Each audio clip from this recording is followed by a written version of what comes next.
My parents handed my sister $1.3 million and told me to get off their property before I embarrassed them in front of her wealthy new in-laws. They threw my clothes onto the wet concrete and locked the door to the house I had saved from foreclosure. I slept in my car that night with a single piece of paper they had completely ignored. When my lawyer finally opened that document in front of her new family, my sister's perfect life shattered into a million pieces. My name is Claire. I am 31 years old, and I work as a title and escrow officer in Dallas, Texas.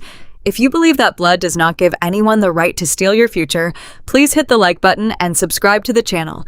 Let me know in the comments where you are watching from today and what time it is. Now, let me take you to the exact moment my family threw me away. The rain was coming down so hard, it felt like freezing needles against my skin. I stood on the front porch of the 2-story brick house in the Dallas suburbs, shivering in my damp work clothes. The heavy oak front door swung open. My father, Thomas, stood in the warm yellow light of the entryway. He did not look at me with sympathy. He did not look like a father. He looked like a man taking out the garbage. He tossed 2 black plastic trash bags onto the wet concrete at my feet. The plastic tore open on a sharp edge of the brick step, spilling my favorite winter coat and a handful of blouses right into a growing puddle of muddy water. I stared down at my soaked clothes, my mind struggling to catch up with reality. I had just driven home from a long, exhausting day at the escrow office, only to find the locks changed and my belongings stuffed into trash bags. "What are you doing?" I asked, my voice cracking over the sound of the thunder rolling across the Texas sky. "I live here. My name is on the mortgage. Open the door." My father crossed his arms over his chest. He looked down at me with an expression of complete detachment. "Not anymore," he said, his voice flat and perfectly calm. "We just sold the house, Claire. $1.3 million in cash to an investment group. The deal is done. The money is secured." The words hit me harder than the freezing rain. Sold the house. $1.3 million. My brain, trained by years of processing complex real estate transactions, immediately recognized the absolute impossibility of his statement. But before the professional logic could kick in, the personal betrayal struck me like a physical blow to the chest. "You cannot sell this house," I shouted back, wiping the rain from my eyes. "It is my house. I own it." Before my father could answer, my mother, Barbara, stepped into the doorway. She was wearing her pristine beige cashmere cardigan, completely untouched by the violent storm raging outside. She looked at my ruined clothes in the mud and then looked at my face with a sneer of absolute disgust. "Stop making a scene, Claire," my mother said sharply. "The neighbors will hear you. We sold the house because it was the right thing to do for this family. Your sister needs this money." Lauren, my 29-year-old sister, the golden child, the girl who never worked a hard day in her life, but somehow deserved everything. Of course it was about Lauren. It was always about Lauren. My mother continued, her tone dripping with self-righteous justification. "Lauren is marrying Bradley Sterling next month. The Sterlings are one of the most prominent families in our church and at the country club. They expect a certain standard of living. Lauren cannot start her marriage in some cheap apartment. She needs a luxury estate in Highland Park. She needs to show the Sterlings that she comes from true wealth. So, you sold the house to buy Lauren a mansion?" I asked, the sheer insanity of their logic making me dizzy. "You made me homeless so Lauren can impress some rich guy she barely knows. Do not use that tone with us," my father snapped, taking a threatening step forward. "You are just jealous. You have always been jealous of your sister because she is building a beautiful life, and you are just a desk worker at some escrow company. We are giving Lauren the $1.3 million so she can have a fresh start. You need to leave right now before you embarrass us any further."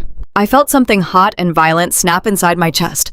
All the years of biting my tongue, of making myself small, of playing the dutiful daughter, vanished into the stormy night. I was done being their doormat.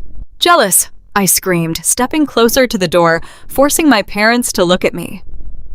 "I saved you from living on the street. 6 years ago, you two bankrupted this family with your country club memberships and your luxury cars. The bank was going to foreclose on this exact house. You sat in my kitchen crying and begged me to save you. I drained my entire life savings. $80,000, every penny I made straight out of college, went to paying off your past due debts. My mother rolled her eyes and sighed loudly, as if I were a toddler throwing a tantrum over a toy. I pointed a trembling finger at the brick walls. I refinanced this property in my name because your credit was completely destroyed. I took on the burden of a $3,000 monthly mortgage so you would not be homeless. I spent my entire 20s working overtime, eating cheap food, driving a beat-up car to pay every single bill for this house for 6 long years. You did not sell your house. You sold my house. My father let out a harsh, mocking laugh. It was a sound that made my blood run cold. It was the sound of complete and utter disrespect from the man who was supposed to protect me. "Oh, please, Claire," he said dismissively. "You were just holding the title for the family. It was always our house. We raised you. We put food on your table when you were a child. You owed us that bailout, and frankly, you owe your sister this head start. Lauren has a real future ahead of her with Bradley.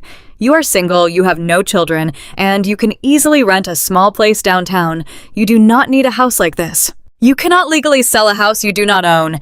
I yelled desperation, fighting with my fury. "I never signed anything that money is stolen." My mother stepped forward and looked me dead in the eye. Her gaze was completely devoid of maternal warmth. She looked at me like I was a stranger who had overstayed my welcome. "The money is already in a secure account, Claire. The investment group bought it, as is cash in hand. It is done. Stop being so incredibly selfish. Now pick up your trash and get off our property." She stepped back inside and pulled the heavy oak door shut. The lock clicked into place with a loud final thud. I stood there in the freezing rain, staring at the closed door. The cold water seeped through my shoes, but I barely felt it. My own parents had just discarded me like garbage to fund my sister's extravagant lifestyle. They really believed they had won. They truly believed that because I was the quiet, hardworking daughter, I would simply walk away and let them steal my life to fund my sister's fairy tale. They thought I was weak. But as I turned around and walked toward my car, a different kind of clarity washed over me. I was a title and escrow officer. I knew exactly what they had to do to sell a house they did not own. They had to forge my signature on a legal deed. They had committed a massive federal crime, and I knew exactly how to prove it. The rain hammered against the roof of my beat-up Honda Civic like a drumline. I gripped the steering wheel so tight, my knuckles turned stark white. I had driven blindly for 10 minutes before pulling into a massive deserted Walmart parking lot. The neon blue sign flickered above, reflecting in the deep puddles on the black asphalt. My clothes were entirely soaked. The freezing water clung to my skin, and my ruined winter coat sat in a heavy wet heap on the passenger seat. Most people would have broken down right then. Most people would have slammed their hands against the dashboard and screamed out of pure grief. A daughter discarded by her own flesh and blood just to fund a luxury lifestyle for her younger sister. It was the ultimate betrayal. But as I sat there shivering under the glow of the parking lot lights, I realized something strange. I was not crying. Not a single tear formed in my eyes. The overwhelming pain of being thrown out was rapidly burning away, replaced by a cold and highly calculated rage. My parents had looked at me and seen a weak, submissive woman. They saw the quiet girl who paid their bills, who never asked for anything in return, and who quietly accepted the shadows while Lauren danced in the spotlight. They thought my silence was stupidity. They truly believed they could just erase my existence and pocket over $1 million because I would be too intimidated to fight back. They forgot what I do for a living. I reached across the center console and unlatched the mechanism that allowed the rear seats to fold down. I shoved the wet trash bags of my clothes aside and stretched my arm into the dark cavity of the trunk. My fingers brushed against cold, heavy metal. It was a portable, fireproof lockbox. I dragged it over the folded seats and hauled it into my lap. My hands were shaking from the cold, but my mind was completely steady. I spun the combination dials. 3 numbers clicked into place. I popped the heavy latches and threw the lid open. Inside, resting safely in a waterproof sleeve, was the ultimate weapon against my parents' arrogance. It was not a weapon of violence. It was a weapon of pure, undeniable law. I carefully pulled out the thick stack of papers. The top document featured a bold blue border and a raised gold seal. It was the original notarized warranty deed for the house they had just supposedly sold. I ran my thumb over the raised seal. The document clearly stated that Claire Elizabeth Hayes was the sole legal and exclusive owner of the property. 6 years ago, when I drained my life savings to stop the bank from taking the house, I made sure the closing attorney filed this exact paperwork with the county. I did not leave my parents' names on the title. I bought it from them outright to save them from a massive deficiency judgment. Right beneath the deed was an even more powerful document: my owner's title insurance policy. For those who do not work in real estate, a title policy is not just a piece of paper. It is an ironclad guarantee backed by a multi-million-dollar insurance underwriter that no one else has a claim to your property. If someone tries to steal your house, the title company has a legal and financial obligation to defend your ownership in court. I sat back against the damp driver's seat and turned on the overhead dome light. I stared at my name printed in black ink. My father, Thomas, had stood on that porch with his chest puffed out, claiming he had sold my property for $1.3 million in cash to an investment group. He said the money was already secured. He said the deal was done. My professional training immediately broke down the mechanics of what he had actually done. For an investment group to hand over $1 million in cash, they would have required a clear title. The only way to clear a title that is in my name is for me to sign a document transferring my rights. Usually this is done through a warranty deed or a quitclaim deed. I had not signed anything. I had not spoken to a real estate agent. I had not sat in front of a notary public and presented my driver's license. That meant only one thing was possible. My parents had forged my signature. They had likely hired a desperate or corrupt notary who was willing to stamp a fraudulent document without verifying my identity. Then, they had submitted that forged piece of paper to an escrow company to finalize the sale. They did not just tell a family lie. They had committed forgery. They had committed real estate fraud. And because a cash transaction of $1.3 million requires electronic bank transfers routing through the Federal Reserve, they had committed federal wire fraud. My parents had looked at the wealthy Sterling family and felt so insecure about their own standing that they were willing to risk decades in federal prison just to buy Lauren a mansion. They wanted to buy her way into high society so badly that they had thrown common sense completely out the window. They assumed because I was their daughter, I would just swallow the loss and walk away. They assumed family loyalty would keep me quiet. Family loyalty died the second my father threw my clothes into a muddy puddle. The heater in the Honda Civic finally started blowing warm air, but the chill inside my chest remained out. I placed the documents safely back into the lockbox. I was not going to let them get away with this. I was not going to let Lauren sleep peacefully in a luxury estate bought with my stolen future. I was going to tear down the entire illusion they had built for the Sterling family. I was going to make sure every single person in their country club knew exactly who Thomas and Barbara really were. I reached into my work tote on the floorboard and pulled out my laptop. I set it on the steering wheel. The battery was at 70%. I grabbed my cell phone and turned on the mobile hotspot, waiting for the laptop to connect to the network. As a title and escrow officer, I have authorized access to back-end real estate databases that the general public never sees. I know how to track property transfers. I know how to locate hidden escrow accounts. I know how to follow the money no matter how deeply a fraudster tries to bury it. The screen illuminated my face in the dark cabin of the car. The rain continued to wash over the windshield, distorting the lights of the parking lot, but my vision had never been clearer. I logged into the county clerk portal and bypassed the public search feature, moving straight to the professional indexing system. I typed in the address of my house. The system buffered for a few seconds. A small loading wheel spun in the center of the screen. I held my breath. I needed to see the exact document my father had filed. I needed to see the forged signature with my own eyes. Most importantly, I needed to trace the title company they had used, because that title company held the key to the $1.3 million. The money had to go somewhere. Thomas said the cash was secured for Lauren to buy her new estate. That meant the funds were likely sitting in a holding account, waiting to be deployed for her closing. If I could locate that money, I could follow it straight to Lauren. The loading wheel disappeared. A new record populated at the top of the property history. The filing date was just 2 days ago. My fingers hovered over the trackpad.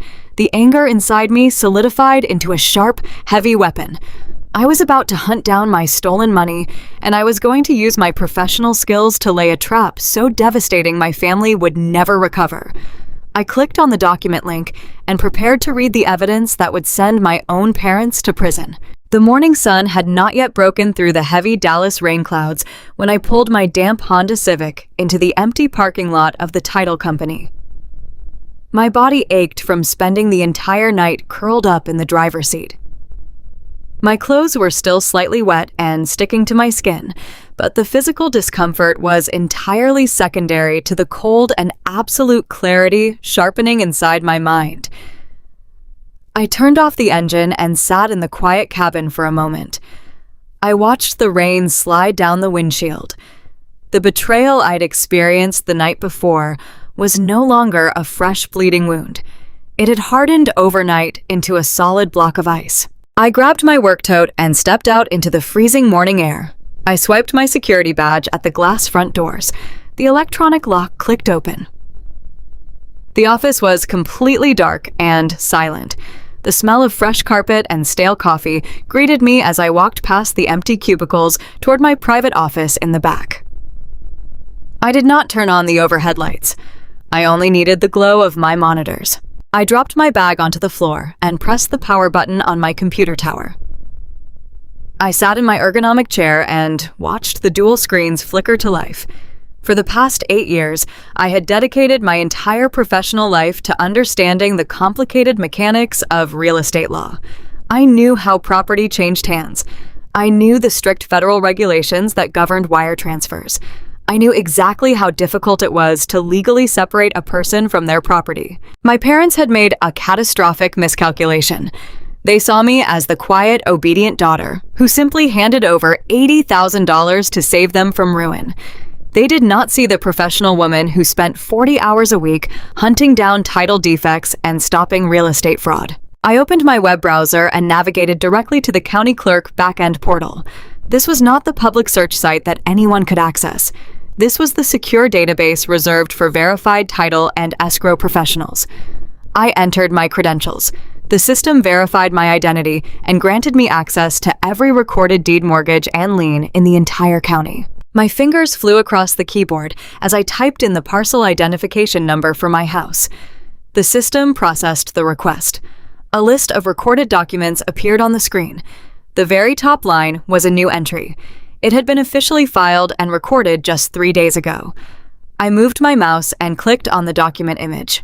A scanned copy of a quitclaim deed loaded onto my right monitor. I leaned closer to the screen. My eyes scanned the legal jargon. The document claimed to transfer the entirety of my property rights to a corporate entity listed as a fast cash investment group. The purchase price was listed as $1.3 million. But the only part of the document that truly mattered was at the very bottom of the second page. There, sitting above the printed line for the grantor, was my signature. I stared at the black ink. It was an absolute forgery. It was not even a sophisticated attempt. The loop on the capital C was entirely wrong. The slant of the letters was too aggressive. It was unmistakably the heavy-handed scrawl of my father. Thomas had actually sat at a desk, written my name on a binding legal document, and handed it over to steal my home. A fresh wave of disgust washed over me. I looked at the notary stamp beside the fake signature. No reputable title company in the state of Texas would have allowed this transaction to close.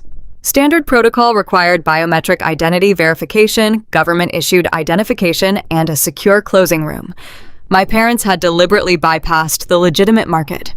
They had found a shady fly-by-night broker who dealt in rapid cash acquisitions. This broker clearly used a corrupt or negligent notary who was willing to stamp a document without the signer being physically present.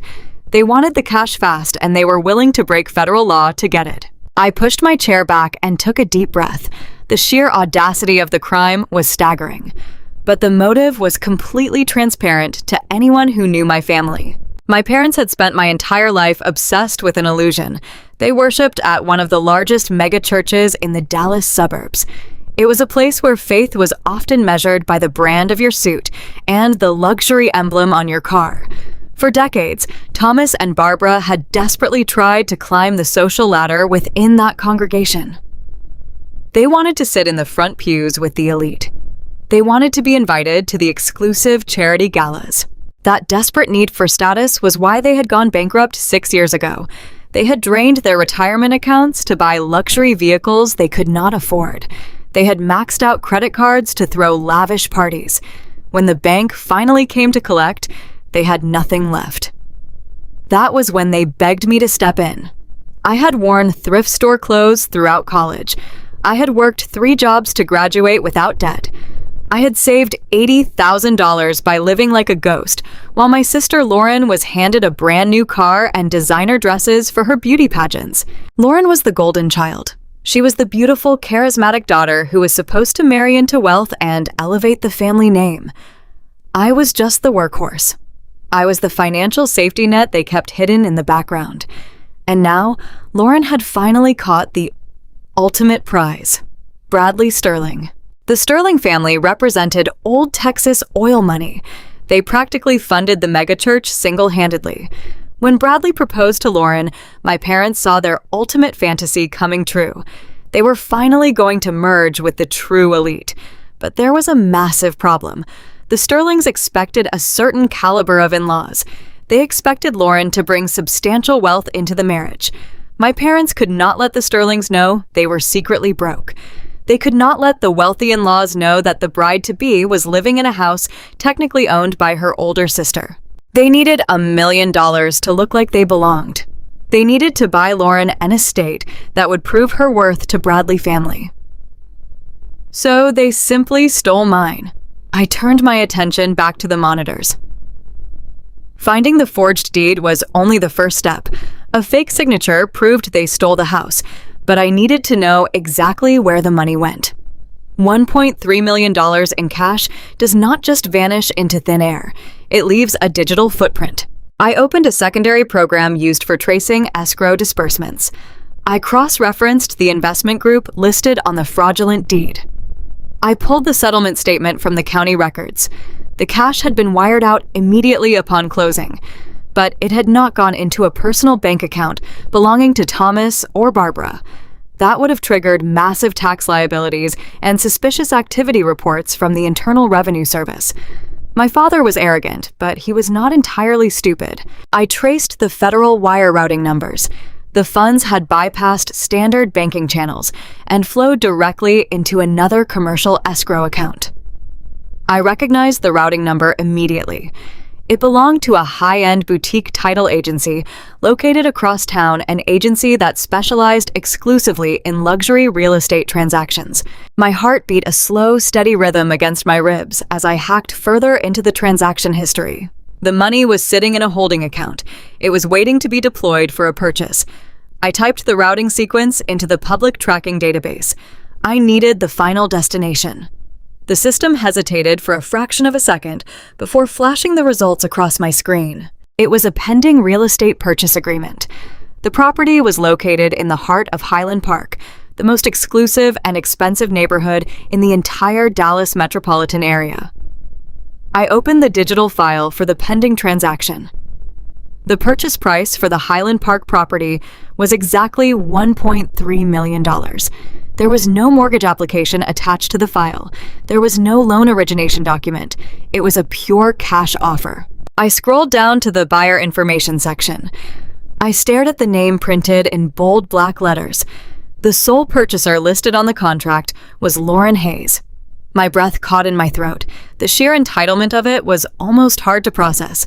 My sister was buying a mansion with the exact money my parents had stolen from me. I scrolled further down the digital file and found a supplementary document.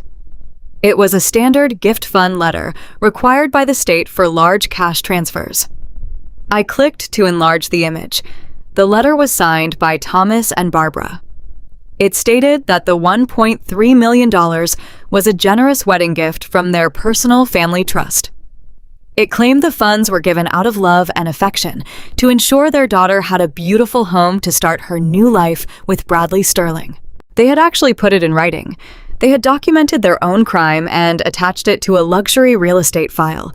They truly believed I was too ignorant and too cowardly to ever uncover the truth. They thought I would just cry in my car and eventually rent a cheap apartment while Lauren played house in a Highland Park mansion paid for by my sweat and my sacrifice. I leaned back in my chair and looked around my dark office.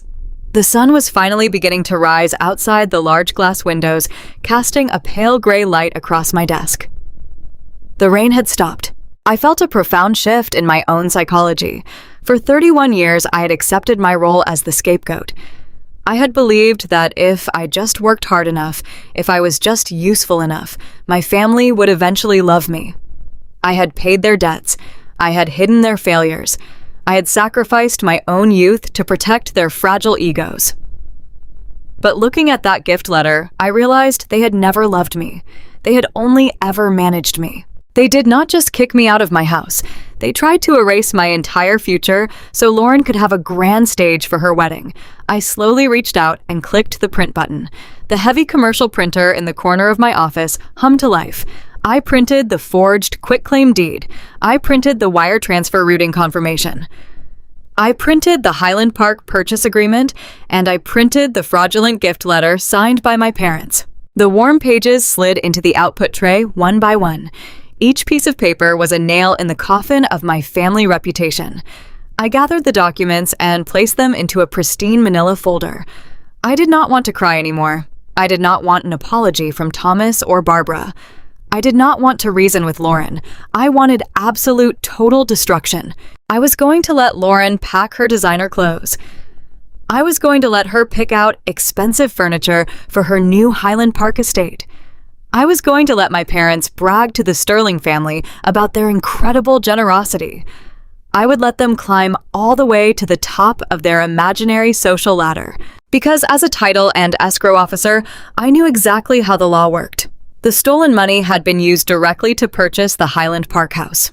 Under the law of equity, that meant I did not just have a claim to the stolen cash. I had a direct legal claim to the new property itself. Lauren was not buying a mansion for herself.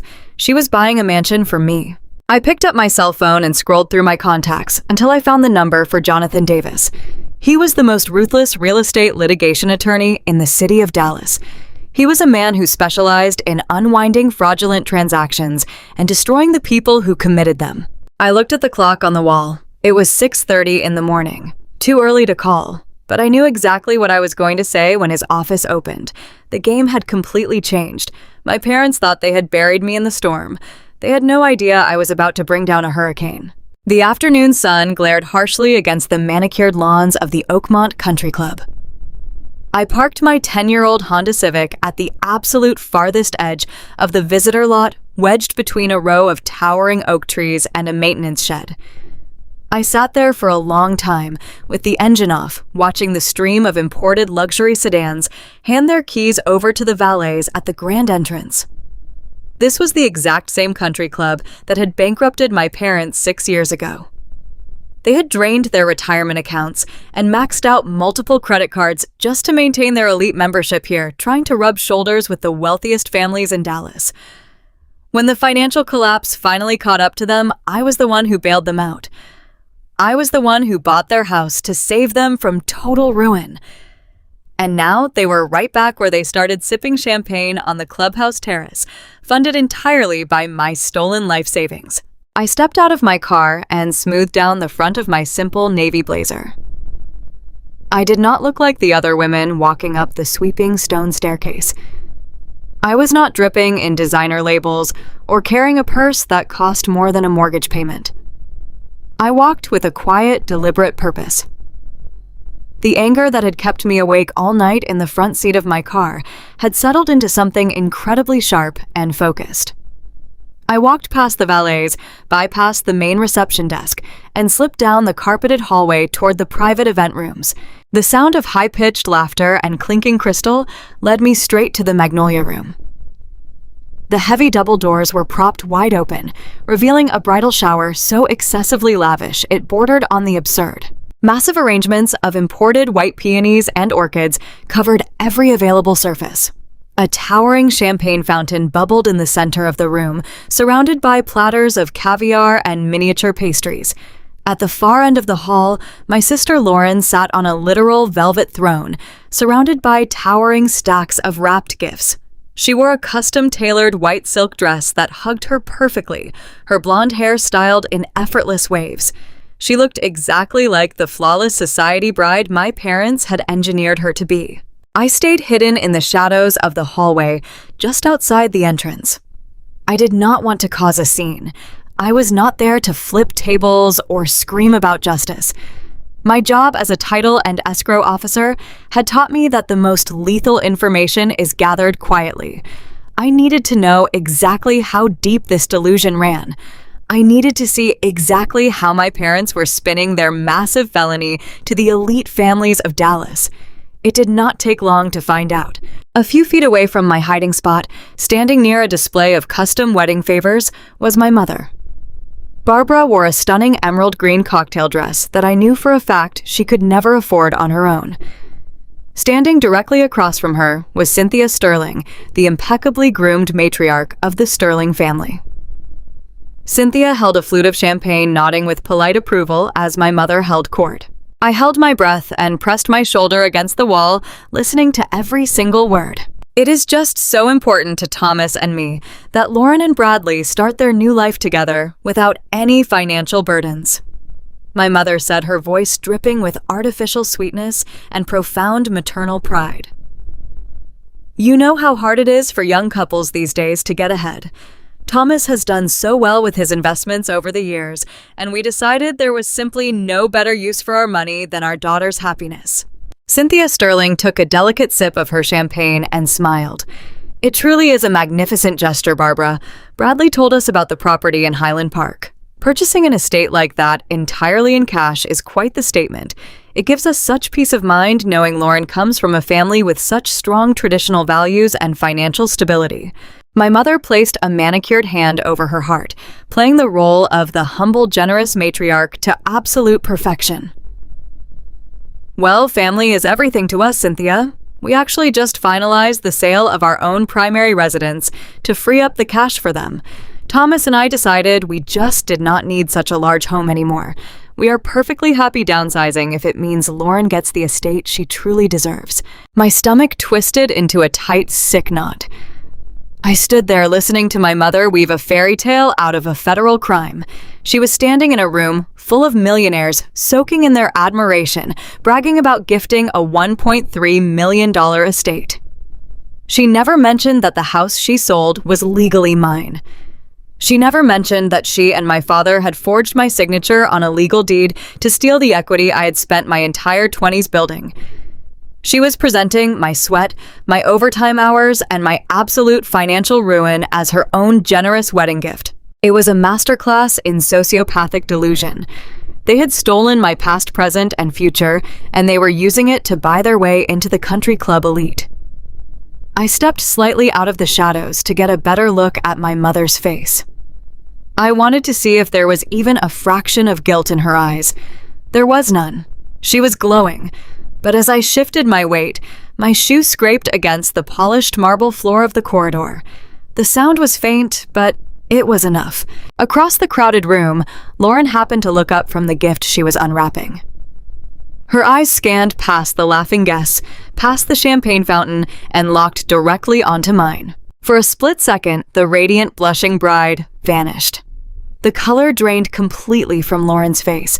Her perfect smile contorted into a mask of pure panic.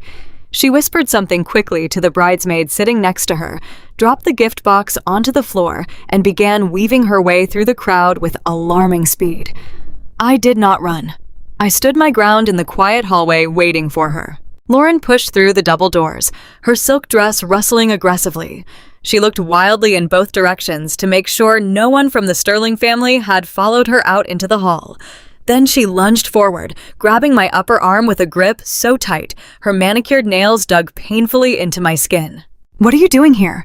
Lauren hissed, dragging me further down the corridor away from the open doors. Her voice was a venomous whisper, shaking with furious entitlement. "Are you out of your mind? You are not invited today. You are supposed to be gone." I calmly reached down and peeled her fingers off my arm one by one. I looked at her flushed, angry face.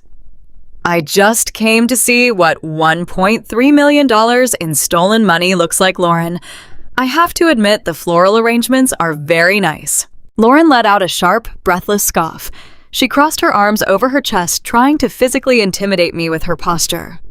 "Do not start this dramatic nonsense with me, Claire. Mom and Dad already told me you threw a massive temper tantrum last night. You need to get over yourself. You are acting completely unhinged." I stared at her genuinely, trying to process the absolute lack of shame in her eyes. "Unhinged, Lauren. They forged my signature on a legal document. They sold the house that I own, the house that I pay the mortgage on. They stole my money to buy you a mansion in Highland Park. You are funding your luxury wedding with a felony." "Oh, stop playing the victim," Lauren snapped, rolling her eyes with extreme exaggeration. "It was never really your house. You just put your name on the paperwork because Mom and Dad had a temporary credit issue a few years ago. They raised you. They paid for your braces. They put a roof over your head your entire childhood. You owed them that house." The sheer audacity of her logic left me momentarily speechless. She had completely rewritten history to justify the theft. I drained my life savings to stop the bank from foreclosing on them. I said, my voice dropping to a low, dangerously calm pitch. "I paid every single bill for 6 years. I bought that house legally, and they stole it from me to buy you a lifestyle you have never earned." Lauren stepped right into my personal space, pointing a finger at my chest. Her blue eyes were blazing with furious superiority. "Listen to me very carefully, Claire. You are just a boring desk worker. You sit in a cubicle all day looking at spreadsheets. You do not need $1 million estate in Highland Park. You do not have a wealthy fiancé. You do not have the social obligations that I do. Bradley is accustomed to a certain tier of society, and I am not going to let your pathetic jealousy ruin my marriage." She sneered at my plain navy blazer, looking me up and down with absolute contempt. "Mom and Dad made a financial decision that benefits the family image. I am elevating the Hayes name. I am securing our future with the Sterlings. What are you doing? You are just sitting around being bitter. You should be happy for me. You should be proud to contribute to my success. Instead, you show up here trying to embarrass us." She genuinely believed it. Every single twisted word coming out of her mouth was her actual reality. In Lauren's mind, my entire existence was meant to serve as a stepping stone for her elevation. My money was her money. My house was her house. My future was entirely expendable if it meant she could impress a rich man. She was not a naive victim of our parents' manipulation. She was a fully complicit, greedy participant who felt entirely entitled to the spoils of their crime. Any lingering trace of sisterly guilt or hesitation I might have harbored evaporated in that cold, brightly lit hallway. I looked at the beautiful, spoiled woman standing in front of me, and I felt nothing but profound pity for how thoroughly she was about to destroy her own life. "If you walk back into that room right now," Lauren ordered, her voice trembling with absolute authority, "I will have the country club security drag you out by your hair. You are not going to ruin my moment. Go back to your cheap little life and leave us alone." I looked at Lauren's smug, demanding face. I did not yell. I did not threaten her with the police.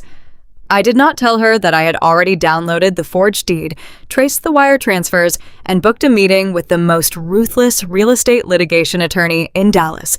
Let her enjoy her champagne. Let her believe she had won. Let her furnish the massive Highland Park mansion with expensive rugs and custom curtains. The higher she climbed, the more devastating the fall would be. I let a slow, cold smile spread across my face. It was the kind of smile that made Lauren take a sudden, uncertain step backward. Her arrogant posture faltered just a fraction. "You are absolutely right, Lauren," I said, my voice perfectly smooth and polite. "I am just a boring desk worker, and you definitely have a lot of social obligations to prepare for. I would hate to ruin your big moment today." I took a step away from her, turning my back toward the exit. I paused and looked over my shoulder one last time at the sister who had happily traded my life for a zip code. Enjoy the house, Lauren. I did not wait for her response. I walked straight down the corridor, through the grand lobby, and out into the blazing Texas sun. I climbed into my beat-up Honda Civic and started the engine. As I drove away from the Oakmont Country Club, my hands gripped the steering wheel with absolute resolve. Lauren thought I was walking away in defeat. She had no idea she had just handed me the psychological closure I needed to drop a legal nuclear bomb on her entire world. The mahogany doors of Davis and Associates stood at the end of a long corridor on the 50th floor of a downtown Dallas high-rise. I had slept in my Honda Civic for 2 nights, washing my face in a gas station bathroom and changing into the only professional suit that had survived the rainstorm. I did not look like the typical clientele who walked through those glass doors. The waiting room smelled of expensive leather and fresh espresso. I sat on a plush sofa, gripping my manila folder so tightly my fingers ached. I was not there to ask for a favor. I was there to hire a mercenary. Jonathan Davis was exactly the kind of man you wanted in your corner when your entire world had been stolen. He was in his late 60s with sharp silver hair and a tailored gray suit that radiated authority. He did not smile when his assistant ushered me into his sprawling corner office. He simply gestured to the leather chair across from his massive desk. He was a litigator who specialized in unwinding fraudulent real estate transactions. In my industry, his name was whispered with a mixture of deep respect and genuine fear. I sat down and placed my folder on the polished wood surface. I did not waste his time with tears or emotional outbursts. I opened the file and began laying out the documents one by one like a dealer dealing a hand of cards. First, the original warranty deed proving I owned the house in the suburbs. Next, the owner title insurance policy guaranteeing my exclusive rights. Then the forged quitclaim deed featuring my father's sloppy attempt at copying my signature. Finally, the wire transfer records and the pending purchase agreement for the Highland Park mansion, listing my sister Lauren as the sole buyer alongside the fraudulent gift letter signed by my parents. Jonathan leaned forward. He picked up his reading glasses and placed them on his nose. The office was completely silent, except for the crisp sound of paper turning. I watched his eyes scan the documents. I saw the exact moment his professional curiosity turned into predatory focus. He spent 10 minutes reviewing the timeline, cross-referencing the dates on the forged deed with the wire transfer out of the shady escrow company. He took off his glasses and looked at me. His expression was intensely serious. "Claire," he began, his voice a low rumble. "I have seen families do terrible things to each other over money. I have seen siblings fight over inheritances and children steal from aging parents.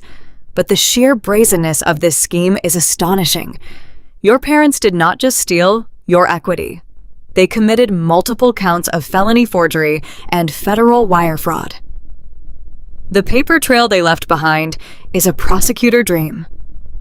You have handed me an absolute slam dunk case. A heavy knot that had been sitting in my chest for days finally began to loosen. For the first time since my father threw my clothes onto the wet concrete, someone with power was looking at the facts and validating my reality. I was not crazy. I was not a bitter, jealous sister making a fuss over a misunderstanding. I was the victim of a massive coordinated financial crime. Jonathan folded his hands on the desk. He leaned toward me, ready to move into action. "Here is what we do next," he said confidently. "I will file an emergency injunction this morning. We will immediately freeze the holding account containing the $1.3 million.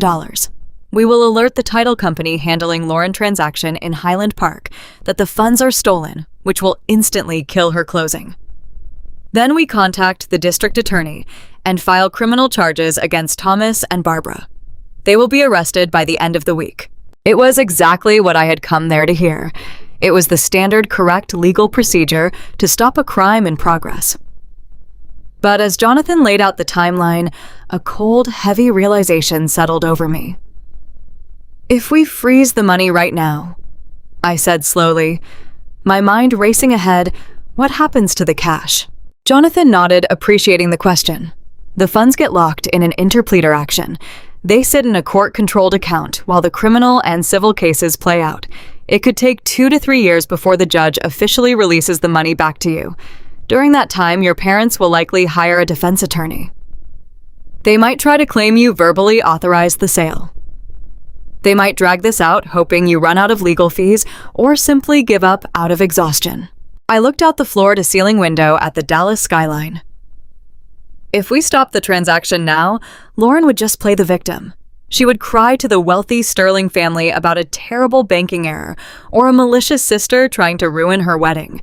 My parents would spin a sob story to their mega church congregation about how I was tying up their hard-earned money in a frivolous lawsuit. They would twist the narrative and make me the villain all over again. They would never face the true public humiliation they deserved. "No," I said, my voice surprisingly firm. Jonathan paused. He looked at me with a raised eyebrow. "No to what exactly, Claire?" "No to freezing the account." I told him, leaning forward. "No to stopping the Highland Park transaction. I do not want the money frozen in a court battle for 3 years. I do not want to give them the opportunity to hire a defense lawyer and negotiate a plea deal or a minor forgery charge. If we stop them now, they will just lie their way out of the social consequences. They told me I was a bad investment. They told me I was nothing but a desk worker. I want them to feel the full, devastating weight of what they have done." Jonathan studied my face. The seasoned litigator in him recognized the absolute resolve in my voice. He did not patronize me or tell me to calm down. He saw a client who understood the stakes and wanted to maximize the damage. "If we do not freeze the funds," he explained slowly, "your sister is going to close on that mansion. The money will leave the holding account and become brick and mortar in Highland Park." "I want her to close," I replied without hesitation. "I want her to get the keys. I want my parents to brag to the Sterling family about the $1 million gift. I want them to throw a massive party and invite every elite member of their country club." A slow, calculating smile spread across Jonathan's face. He leaned back in his leather chair and steepled his fingers.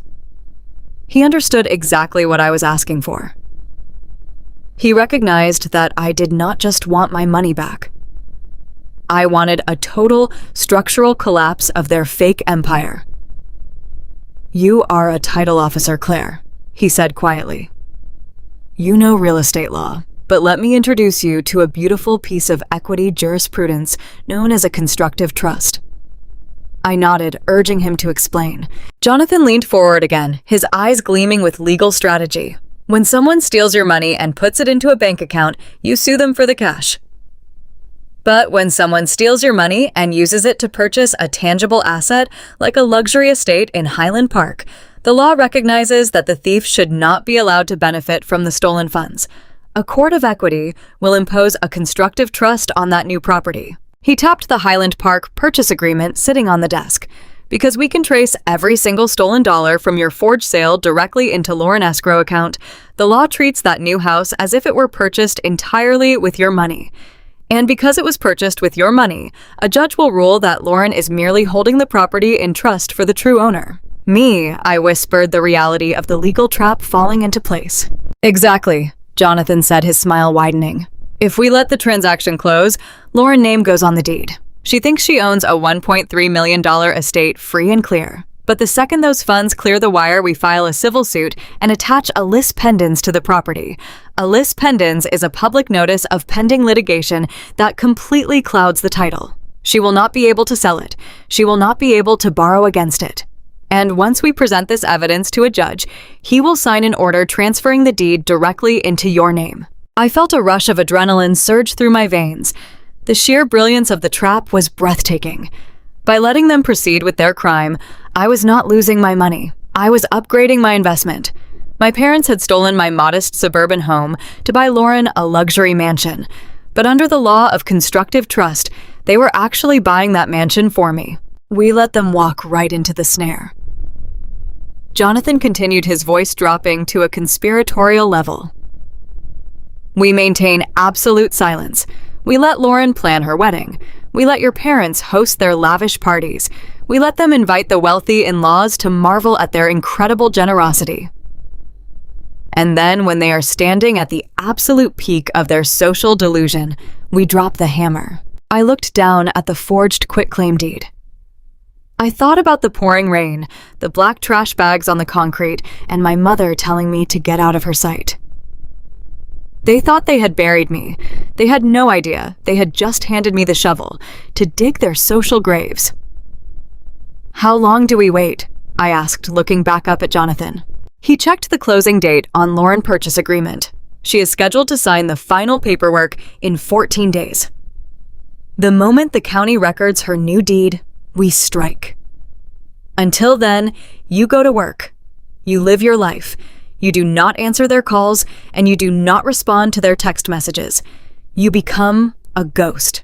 I agreed. I stood up and shook Jonathan's hand. His grip was firm and reassuring. I walked out of the mahogany doors of Davis and Associates, feeling completely different than when I had arrived. I was no longer the discarded daughter sleeping in a beat-up Honda Civic. I was a phantom, haunting their financial future. For the next 3 weeks, I lived in a cheap, extended-stay motel near the highway. I went to my office every morning and drank stale coffee. I processed standard real estate transactions for everyday families buying modest homes, and every night I sat on the edge of a lumpy motel bed and watched my phone screen light up with text messages from my mother. She was completely emboldened by my silence. She thought she had won. Her messages were filled with cruel, triumphant updates designed to make me feel small. She texted me pictures of Lauren standing in the grand foyer of the Highland Park house holding a set of shiny new keys.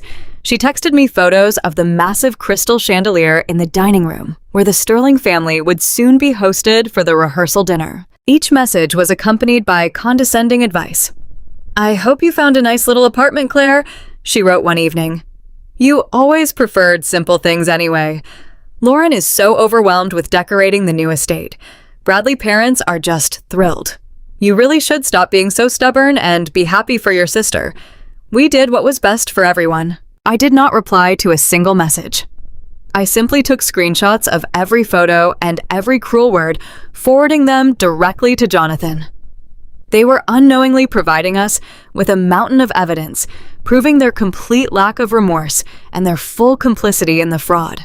I waited in the shadows, letting their arrogance grow. I watched their digital footprints as they planned a massive housewarming party at the new mansion. They invited the entire country club elite. They wanted an audience to witness their arrival into high society. They wanted an audience. And I was going to make absolutely certain they got a show they would never forget. The Starlight Motel sat right off Interstate 35. It was the kind of place that charged by the week and smelled permanently of stale smoke and industrial bleach. For 21 days, this was my entire world. My room consisted of a sagging, full-sized bed, a buzzing mini fridge, and a single window that looked out over a cracked asphalt parking lot. Every morning, I woke up to the sound of heavy cargo trucks rattling the window panes.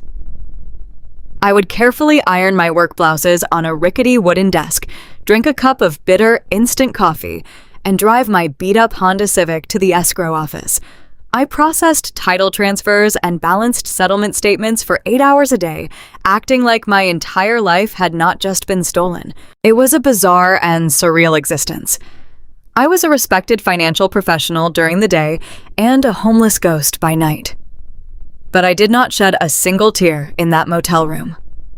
I did not wallow in self-pity. I was operating on a level of cold, calculating survival that I never knew I possessed. My parents and my sister mistook my absolute radio silence for submission. In their twisted reality, my lack of screaming meant I had finally accepted my place at the bottom of the family hierarchy. They truly believed I was licking my wounds in some cheap apartment, too ashamed and too defeated to challenge their authority. They assumed I had surrendered. Narcissists always confuse silence with weakness. They cannot comprehend the kind of silence that is actually a loaded weapon. During the first week, my phone remained completely quiet. They were likely busy signing the preliminary escrow documents for the Highland Park estate. But by the second week, the psychological warfare began. My mother, Barbara, simply could not help herself. She had pulled off the ultimate heist. She had secured her golden child future with the wealthy Sterling family, and she desperately needed me to know about it. She needed to make sure I felt the full weight of my defeat. The first text message arrived on a Thursday evening while I was eating a microwave dinner on the edge of my motel bed. My phone lit up with her name. I did not open the message right away. I just stared at the screen, letting the initial wave of anxiety pass through me. Then I unlocked the phone and read her words. "I hope you have had time to calm down and think about your behavior, Claire. Lauren found the most exquisite Italian marble for the master bathroom today. Bradley parents are absolutely thrilled with the property. It is going to be the perfect place to host their society friends. You really should apologize for your childish temper tantrum. We could still invite you to the wedding if you learn how to be a supportive sister." I read the words again. Childish temper tantrum. That was how my mother described my reaction to having $1.3 million stolen from me. She was utterly detached from reality. She was casually discussing imported marble paid for by my sweat and my credit, as if she had simply borrowed a sweater from my closet. The old Claire, the daughter who spent her 20s desperate for a crumb of maternal affection, would have responded immediately. I would have typed out a long paragraphs defending myself. I would have begged her to see my side of the story. I would have exhausted myself trying to force a toxic person to show empathy, but I was no longer that person. I took a deep breath, pressed the buttons on my phone, and took a clear screenshot of the message. I opened my email, attached the image, and forwarded it directly to Jonathan Davis. My attorney replied 3 minutes later with a simple message: "Keep letting her talk. This is pure gold." Jonathan was right. Every single text message my mother sent was a legally binding admission of guilt. In her arrogant bragging, she was documenting the exact timeline of their fraud. She was openly connecting the stolen funds to the Highland Park property. She was providing a court of law with undeniable proof that there was no misunderstanding. They knew exactly what they had done, and they felt absolutely zero remorse. 3 days later, another message arrived. This one was from Lauren. My sister had clearly been emboldened by my lack of response. "Hey Claire," she wrote, "Mom said you are still giving us the silent treatment. You really need to grow up. The house is amazing, by the way. The Sterlings are throwing us a massive housewarming party here next weekend before the wedding. Everyone who is anyone in Dallas will be there. I'm sorry you cannot come, but you understand why. We just cannot have your negative energy ruining the aesthetic. Hope you are enjoying whatever tiny place you rented." I did not flinch. I did not reply. I took another screenshot and forwarded it to Jonathan. My silence drove them absolutely crazy. Over the next 10 days, my mother sent a barrage of messages. She swung wildly from condescending pity to outright hostility. She sent photos of the grand sweeping staircase in the new mansion. She sent pictures of Lauren posing in front of a massive custom fireplace, holding a glass of champagne. She texted me about the expensive caterers they had hired for the upcoming party. "It is such a shame you decided to cut yourself out of this family," she wrote late one Sunday night. "We are experiencing the most beautiful chapter of our lives, and you are missing it because you could not put your sister first. This is why you are alone, Claire. You do not understand sacrifice." I sat in my dimly lit motel room, listening to the rain hit the window, and read that word.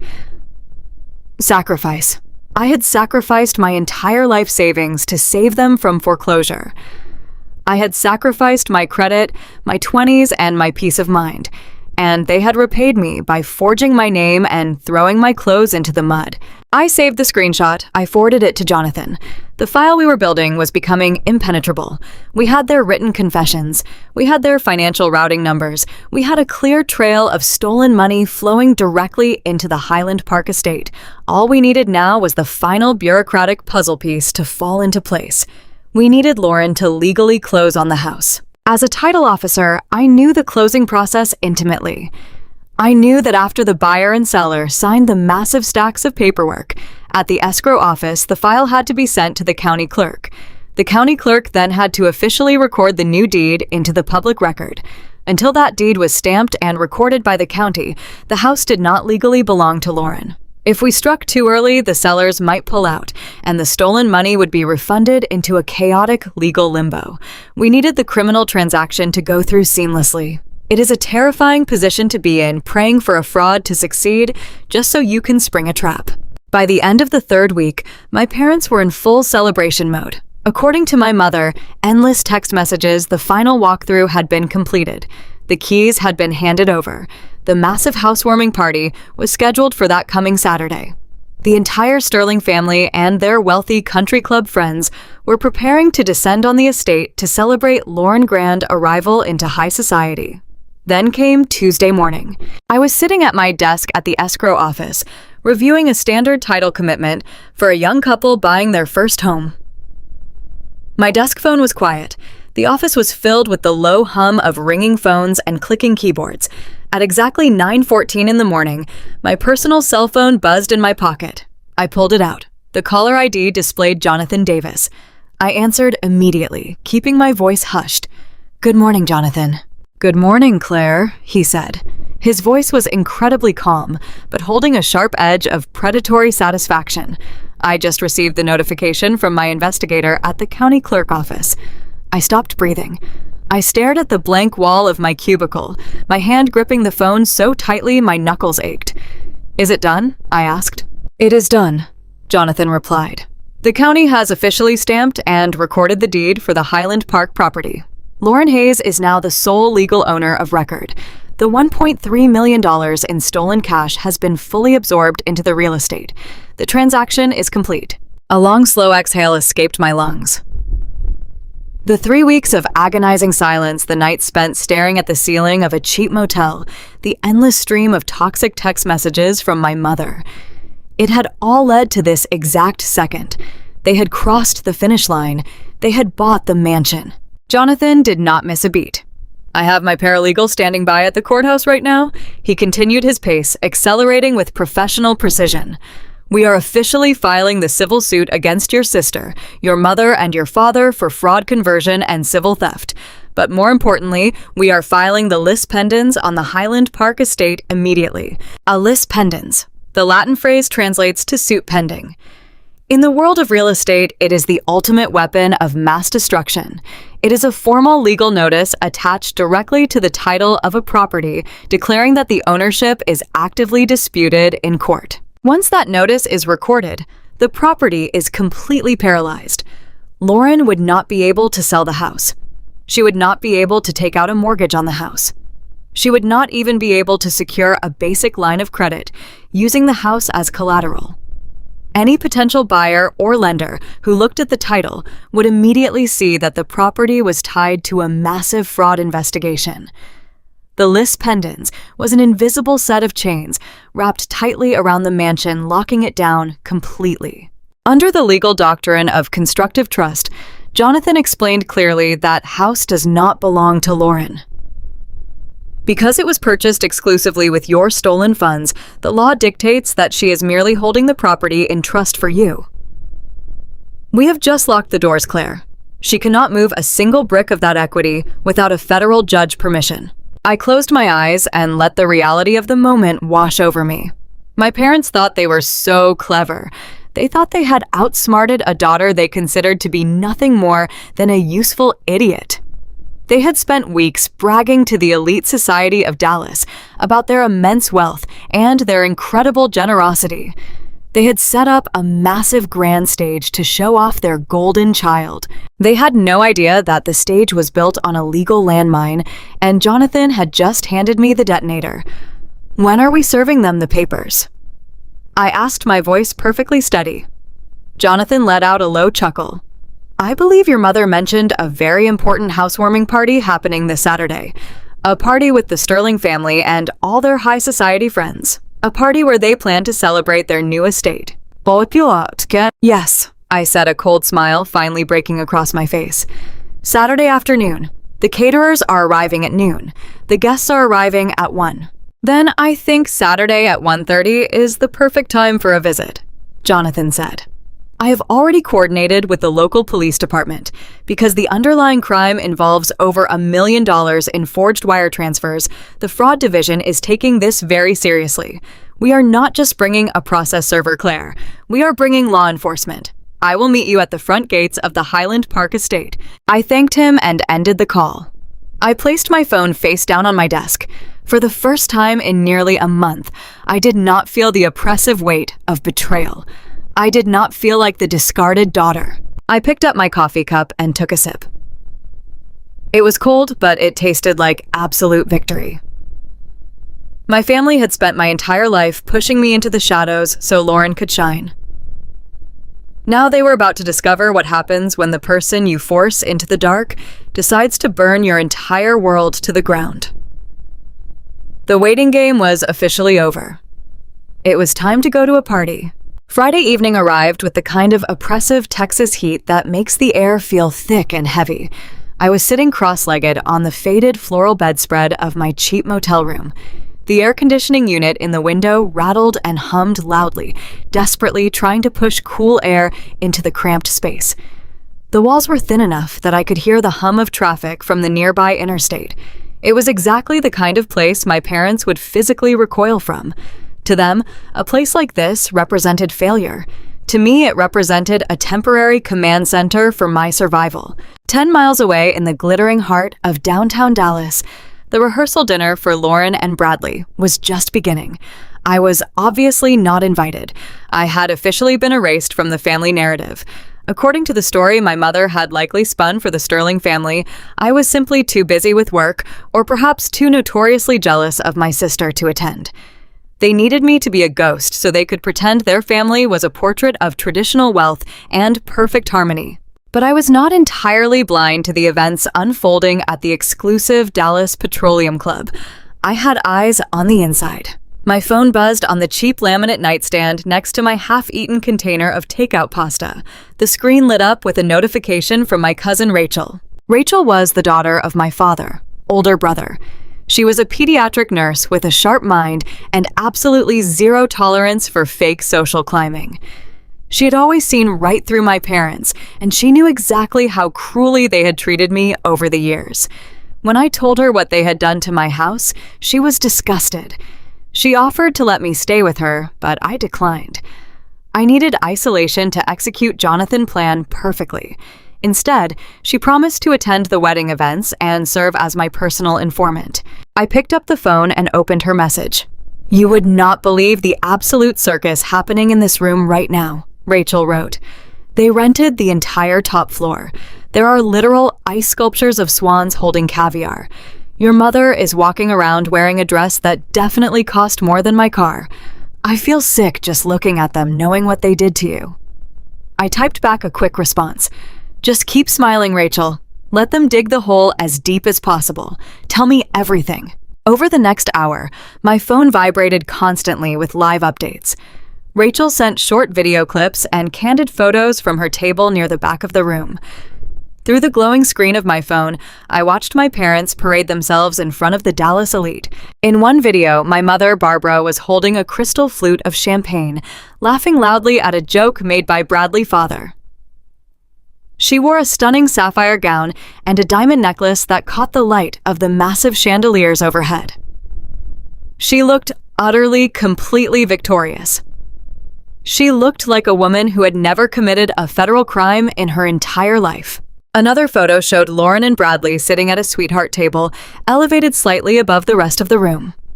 Lauren wore a custom white cocktail dress dripping in pearls. She was smiling so hard, she looked like a magazine advertisement for the perfect bride. I stared at the images. The cognitive dissonance was almost dizzying.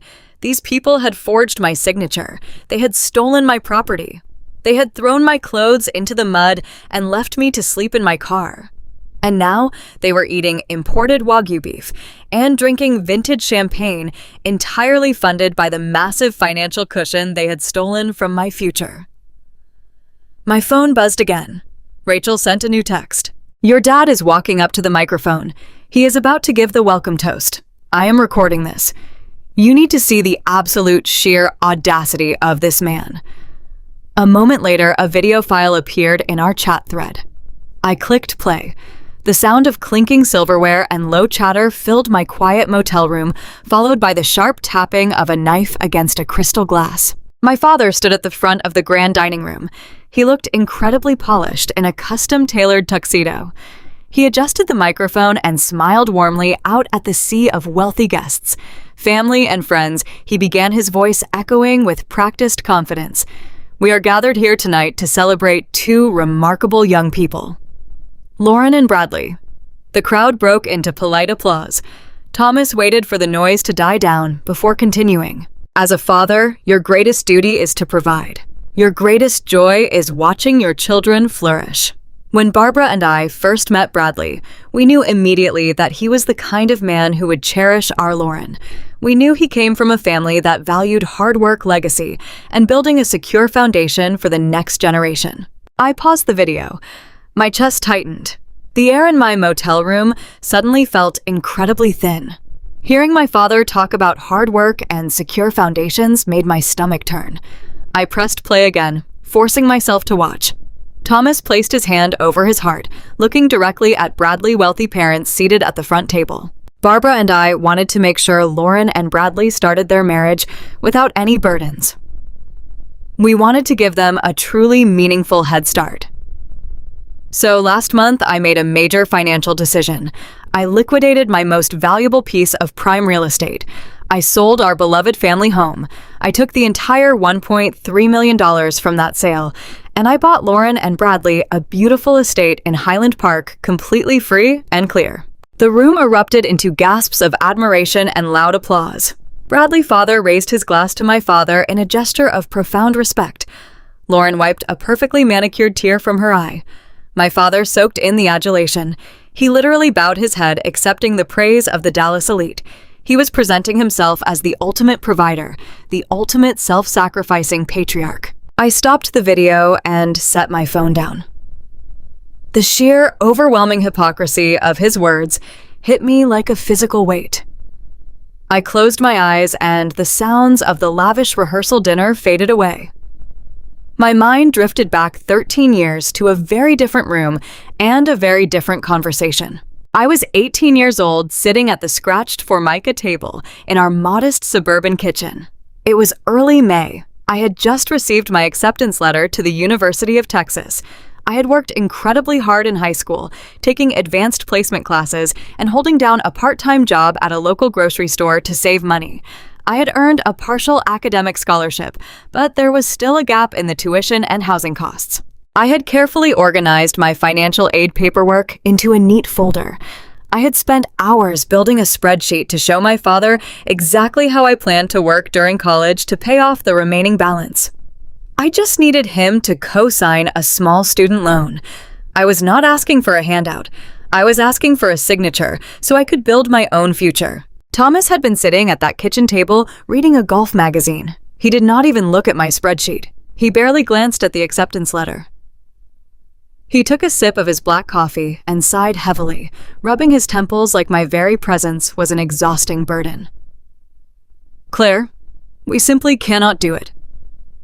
He had set his voice flat and completely devoid of empathy. "You know how tight things are right now."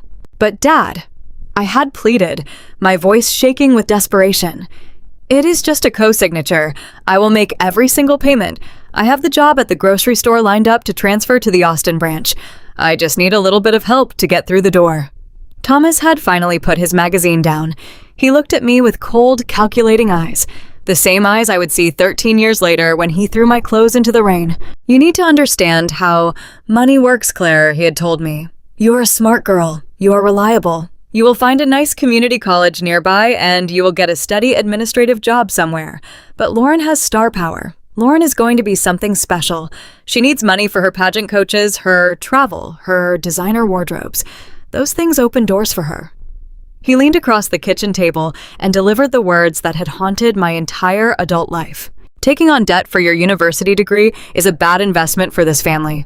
There is no major return on investment with you, Claire. You are not going to marry into high society. You are not going to elevate the family name. You need to stop being selfish and figure it out yourself. We have to allocate our resources where they will yield the highest return. A bad investment." Bad? That was all I was to him. A financial calculation that did not yield enough social status. He refused to co-sign a loan for my education because I was not shiny enough to impress his friends. I had packed up my folders that day and walked out of the kitchen. I did figure it out myself. I worked 2 jobs throughout college. I paid my own way. I built a career in title and escrow from the ground up.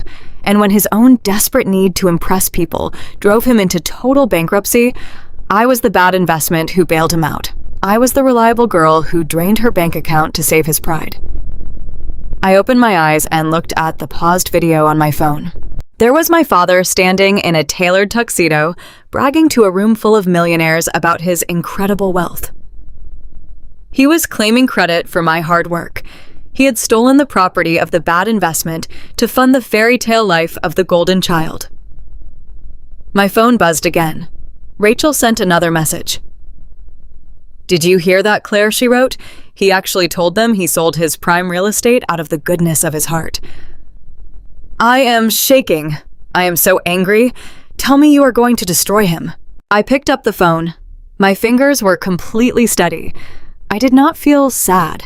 I did not feel the lingering sting of childhood rejection. I only felt the terrifying calm of a predator watching its prey step willingly into a cage. I typed my response to Rachel. "I am going to let him enjoy his applause tonight, Rachel. Let him feel like the king of the world.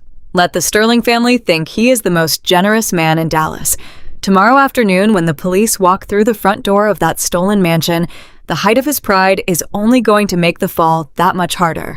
Go eat some Wagyu beef and get some rest. We have a very big day tomorrow." I sent the message and turned off the phone.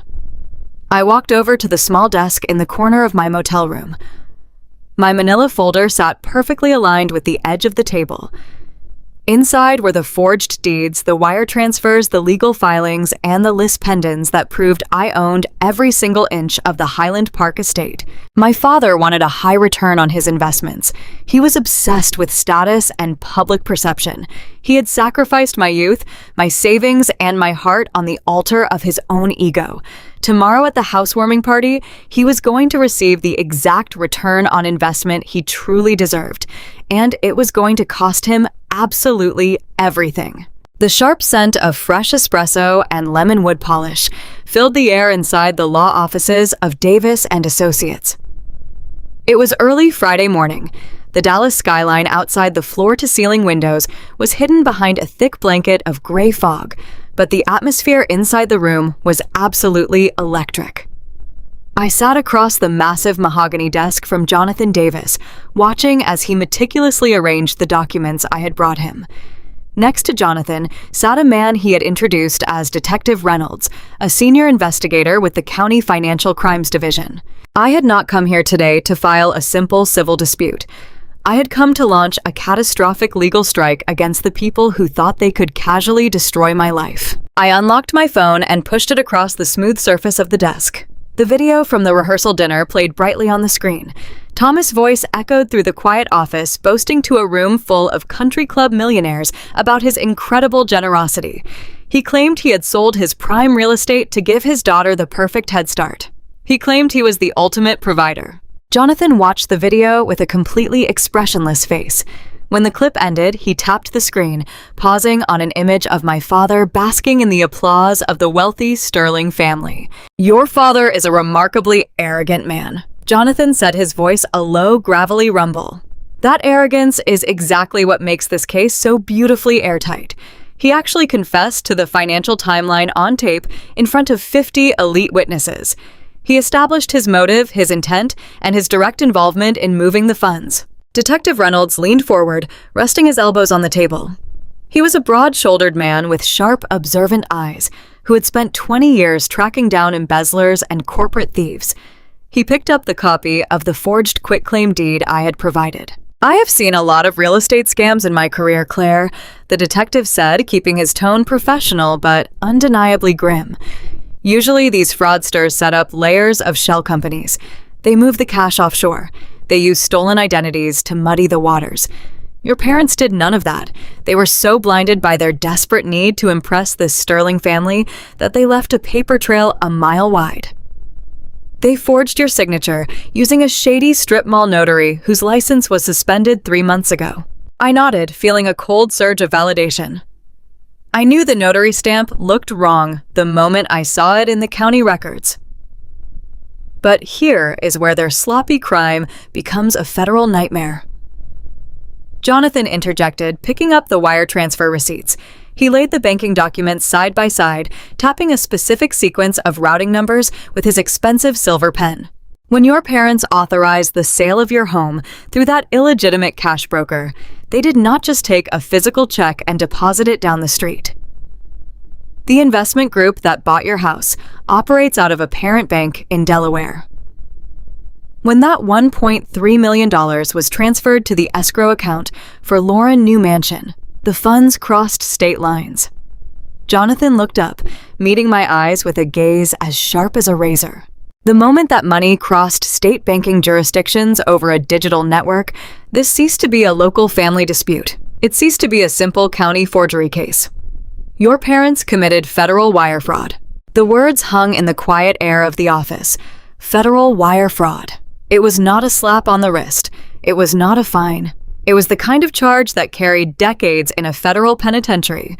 My parents had thought they were just playing a clever trick on their quiet, submissive daughter.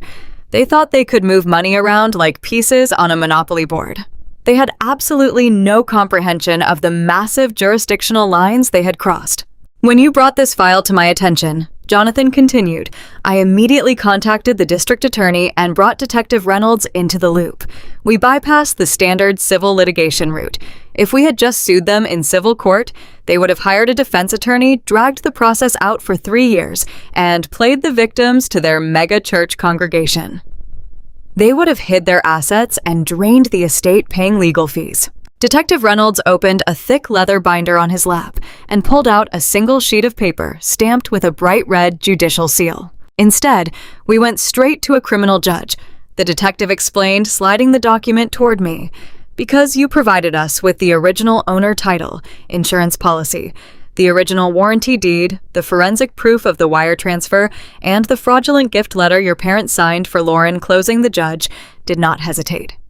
The evidence of felony forgery and federal wire fraud is completely incontrovertible. I looked down at the document. It was a fully executed arrest warrant. There were 2 names printed boldly at the top, Thomas Hayes and Barbara Hayes. We are not just sending a process server to hand them a lawsuit, Claire Jonathan said, his voice dropping to a deadly serious pitch. We are executing a coordinated law enforcement raid. My breath caught in my throat. I looked from the arrest warrant to the lis pendens document sitting right beside it. The trap we had spent the last 3 weeks building was finally springing shut. The lis pendens has been officially recorded against the Highland Park estate. Jonathan confirmed, answering the question before I could even ask it. Lauren New Mansion is completely locked down. The title is clouded with a massive fraud lien. She cannot sell it. She cannot borrow against it. Legally, the property is paralyzed under a constructive trust, but she does not know that yet. None of them do. They are living in an absolute fantasy world. I said, my voice steady, despite the massive adrenaline rushing through my veins. They think they got away with it. They are hosting a massive pre-wedding brunch tomorrow afternoon. The entire Sterling family will be there. Jonathan smiled, a cold, brilliant smile that told me he knew exactly what was about to happen. I know, he said simply. Detective Reynolds and his officers will be executing the arrest warrants at that exact location tomorrow at 1 in the afternoon. The fraud division wants to secure the premises and ensure none of the stolen assets are removed from the property. I will be accompanying law enforcement to serve the civil asset forfeiture papers directly to Lauren. Jonathan paused, letting the reality of the situation settle over the room. He looked at me with a profound level of respect. You have the legal right to be present, Claire. It is your stolen property they are standing on. You are the victim of the crime, and you are the sole plaintiff in the recovery suit. You can walk through those front doors with us. I did not hesitate for a single fraction of a second. I will be there, I said. I left the law office an hour later, carrying a copy of the finalized operational plan. The rain from the previous night had completely cleared away, leaving the Dallas sky a brilliant, piercing blue. The heavy, oppressive humidity had broken. I drove my 10-year-old Honda Civic back to the cheap, extended stay motel that had been my entire world for the past 21 days. When I unlocked the door to my room, the space looked completely different to me. It no longer looked like a cage where a discarded daughter had been banished. It looked like the staging ground for a revolution. I placed my manila folder on the rickety wooden desk. I did not turn on the television. I did not look at my phone. I needed total, absolute silence to prepare my mind for what was coming. For 31 years, I had been the scapegoat of the Hayes family. I was the reliable workhorse they kept in the dark. I was the financial safety net they only acknowledged when they were free falling into bankruptcy. They had spent my entire life telling me I was not special. They had mocked my career, calling me a boring desk worker. They believed my only purpose on this earth was to fund the extravagant fairy tale they were building for Lauren. They had mistaken my kindness for stupidity. They had mistaken my quiet nature for cowardice. I walked over to the small closet in the corner of the motel room and unzipped the plastic garment bag hanging inside. I reached in and pulled out my sharpest business suit. It was a tailored navy blue blazer with matching trousers. It was the exact suit I wore when I closed multi-million-dollar commercial real estate deals. It was professional, commanding, and completely devoid of compromise. I set up the ironing board and plugged in the cheap motel iron. I spent 45 minutes meticulously pressing every single crease and seam of the fabric. I focused entirely on the rhythmic hiss of the steam. This suit was not just clothing, it was my armor. When I walked into that Highland Park mansion tomorrow, I was not going to be the tearful sister begging for an apology. I was going to be the executioner of their entire fraudulent empire. I hung the perfectly pressed suit on the doorframe and sat on the edge of the bed. My mind drifted to the Sterling family. They were the ultimate prize my parents had sacrificed me to win. The Sterlings prided themselves on their immaculate reputation. They were old money, completely allergic to scandal. Bradley parents had likely spent the last few weeks boasting to their country club friends about the incredible wealthy family their son was marrying into. Tomorrow afternoon, those same wealthy friends would be standing in the grand foyer of the stolen mansion, sipping imported champagne and eating catered hors d'oeuvres. They would be admiring the Italian marble and the custom chandeliers. They would be raising their glasses to toast my parents' generosity. And then the heavy oak doors would swing open. I pictured the look on my mother's face when she saw me standing there, not broken and defeated, but flanked by uniformed police officers and the most feared litigator in the city.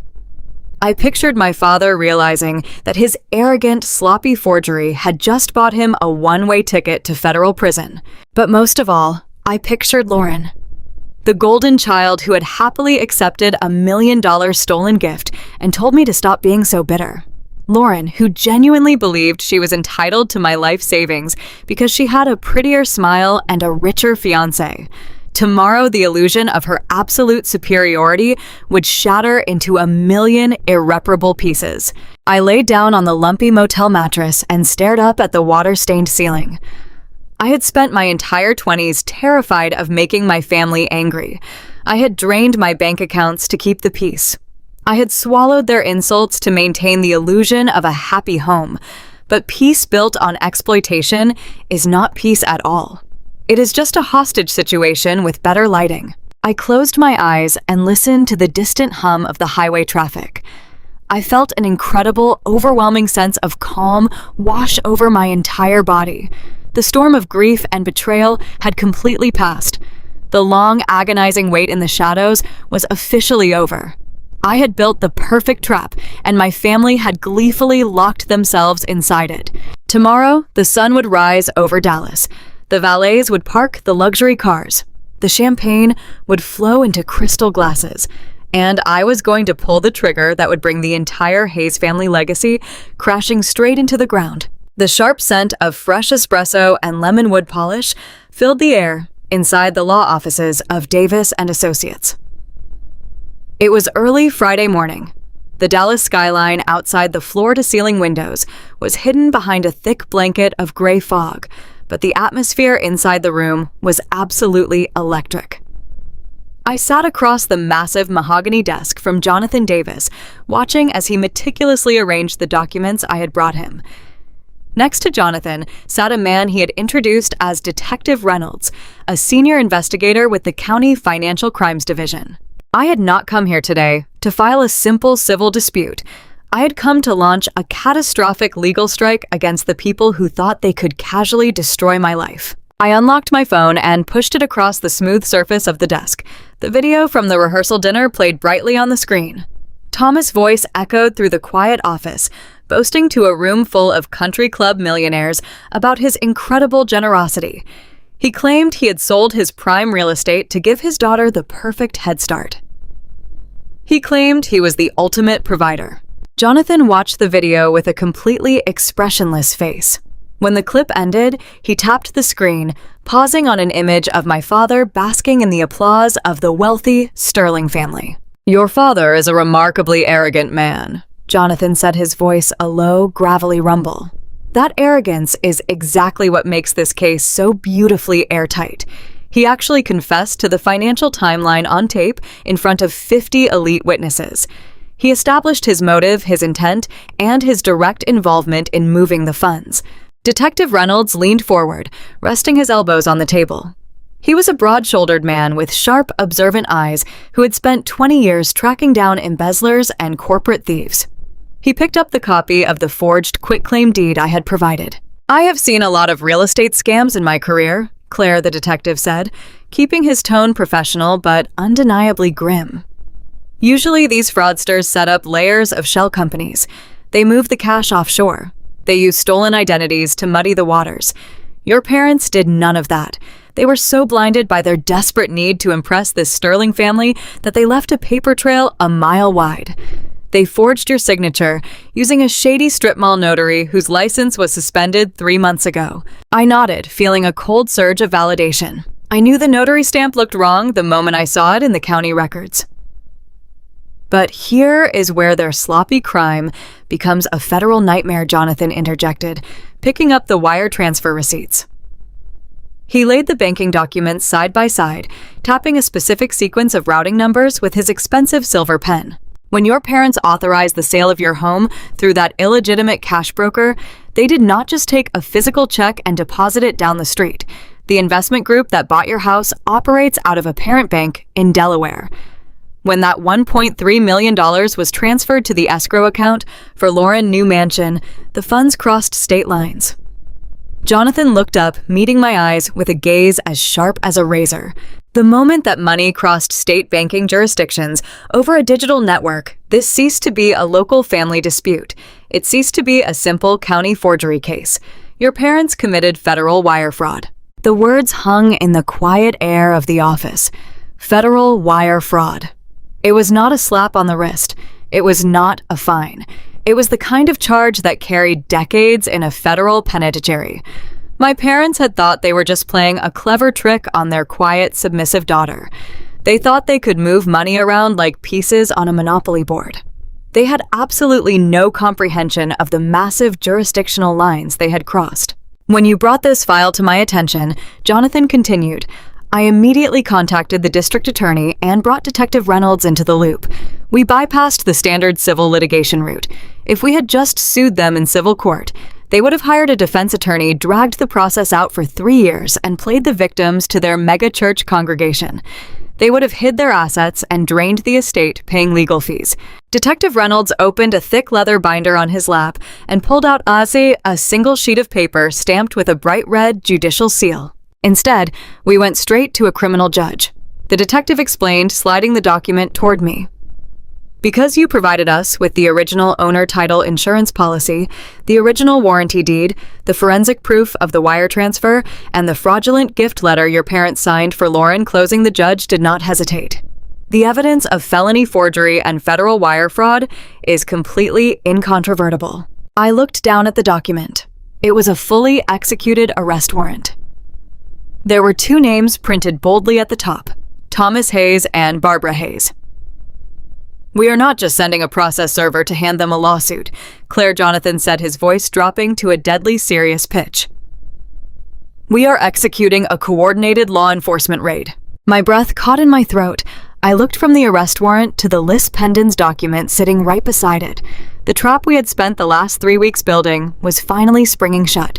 The lis pendens has been officially recorded against the Highland Park estate. Jonathan confirmed answering the question before I could even ask it. Lauren New Mansion is completely locked down. The title is clouded with a massive fraud lien. She cannot sell it. She cannot borrow against it. Legally, the property is paralyzed under a constructive trust, but she does not know that yet. None of them do. They are living in an absolute fantasy world. I said, my voice steady despite the massive adrenaline rushing through my veins. They think they got away with it. They are hosting a massive pre-wedding brunch tomorrow afternoon. The entire Sterling family will be there. Jonathan smiled a cold, brilliant smile that told me he knew exactly what was about to happen. I know he said simply, Detective Reynolds and his officers will be executing the arrest warrants at that exact location tomorrow at 1 in the afternoon. The fraud division wants to secure the premises and ensure none of the stolen assets are removed from the property. I will be accompanying law enforcement to serve the civil asset forfeiture papers directly to Lauren. Jonathan paused, letting the reality of the situation settle over the room. He looked at me with a profound level of respect. You have the legal right to be present, Claire. It is your stolen property they are standing on. You are the victim of the crime, and you are the sole plaintiff in the recovery suit. You can walk through those front doors with us. I did not hesitate for a single fraction of a second. I will be there, I said. I left the law office an hour later, carrying a copy of the finalized operational plan. The rain from the previous night had completely cleared away, leaving the Dallas sky a brilliant, piercing blue. The heavy, oppressive humidity had broken.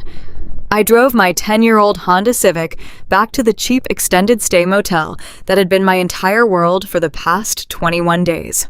When I unlocked the door to my room, the space looked completely different to me. It no longer looked like a cage where a discarded daughter had been banished. It looked like the staging ground for a revolution. I placed my manila folder on the rickety wooden desk. I did not turn on the television. I did not look at my phone. I needed total, absolute silence to prepare my mind for what was coming. For 31 years, I had been the scapegoat of the Hayes family. I was the reliable workhorse they kept in the dark. I was the financial safety net they only acknowledged when they were free falling into bankruptcy. They had spent my entire life telling me I was not special. They had mocked my career, calling me a boring desk worker. They believed my only purpose on this earth was to fund the extravagant fairy tale they were building for Lauren. They had mistaken my kindness for stupidity. They had mistaken my quiet nature for cowardice. I walked over to the small closet in the corner of the motel room and unzipped the plastic garment bag hanging inside. I reached in and pulled out my sharpest business suit.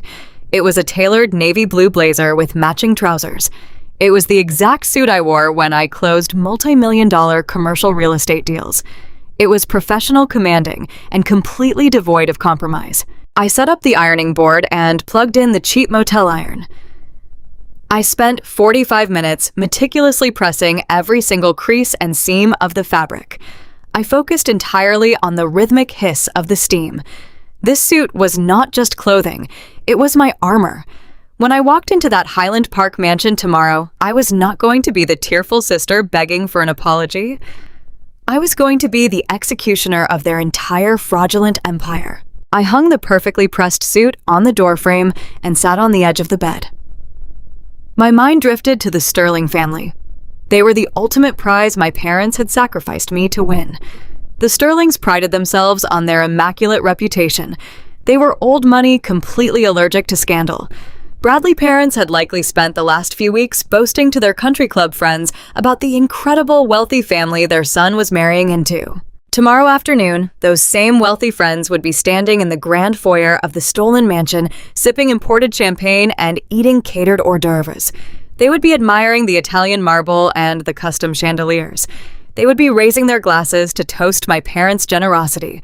And then the heavy oak doors would swing open. I pictured the look on my mother's face when she saw me standing there, not broken and defeated, but flanked by uniformed police officers and the most feared litigator in the city. I pictured my father realizing that his arrogant, sloppy forgery had just bought him a one-way ticket to federal prison. But most of all, I pictured Lauren, the golden child who had happily accepted $1 million stolen gift and told me to stop being so bitter. Lauren, who genuinely believed she was entitled to my life savings because she had a prettier smile and a richer fiancé. Tomorrow, the illusion of her absolute superiority would shatter into a million irreparable pieces. I laid down on the lumpy motel mattress and stared up at the water-stained ceiling. I had spent my entire 20s terrified of making my family angry. I had drained my bank accounts to keep the peace. I had swallowed their insults to maintain the illusion of a happy home. But peace built on exploitation is not peace at all. It is just a hostage situation with better lighting. I closed my eyes and listened to the distant hum of the highway traffic. I felt an incredible, overwhelming sense of calm wash over my entire body.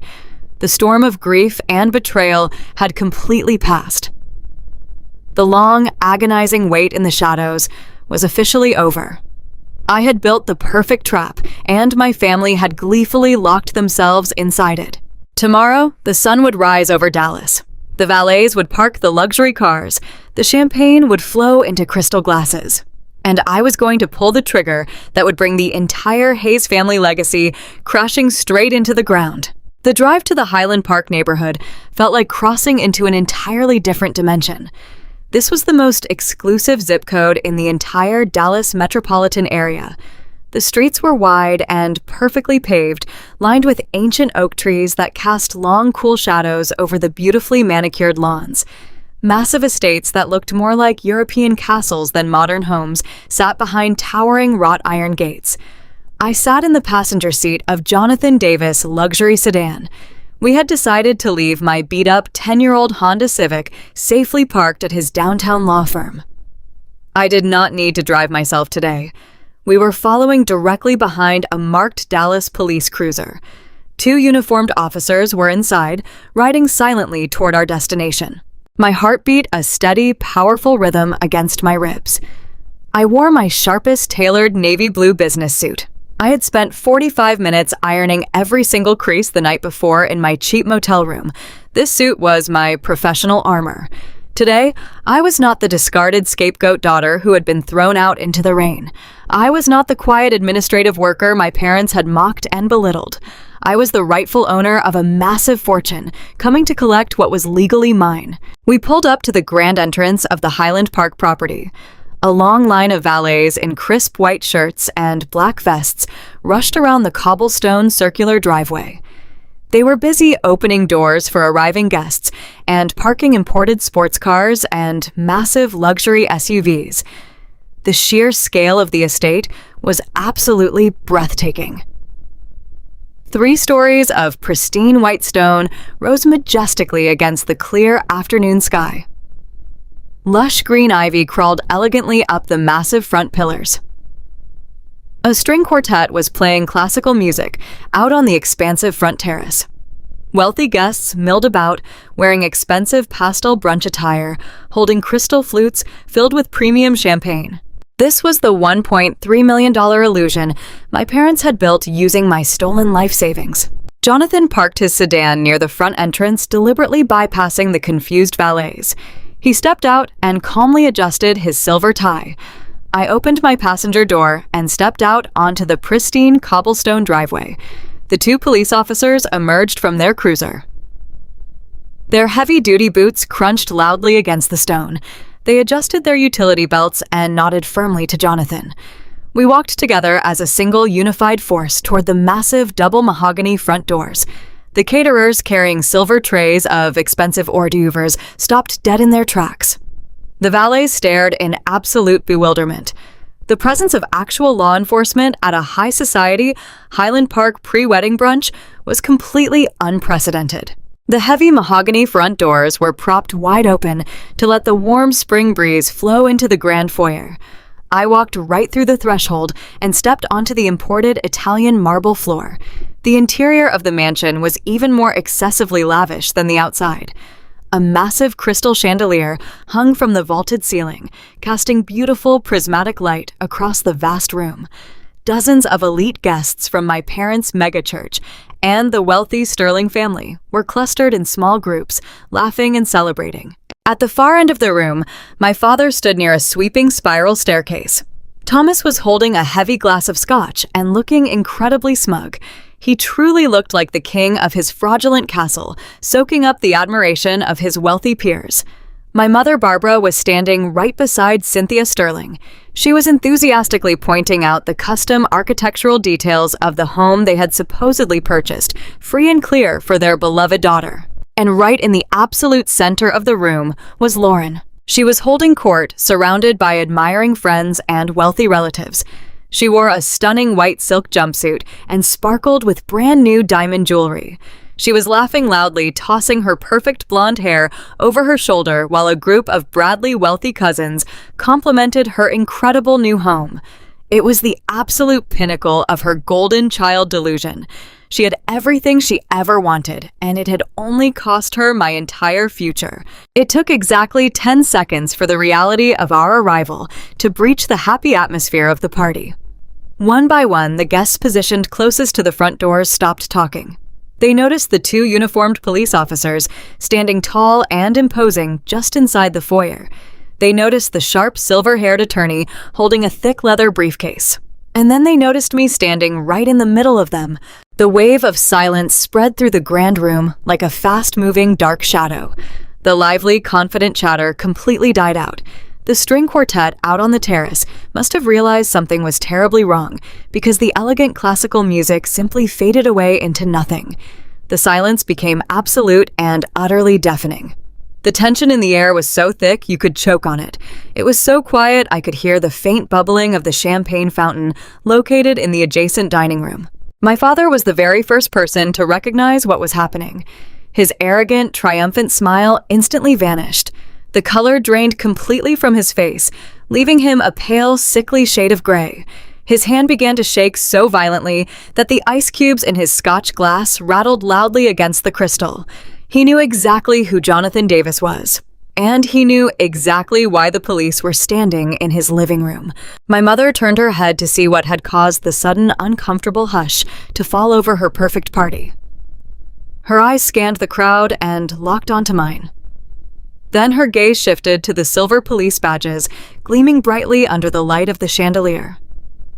She physically recoiled as if she had been struck. The crystal champagne flute slipped straight through her perfectly manicured fingers.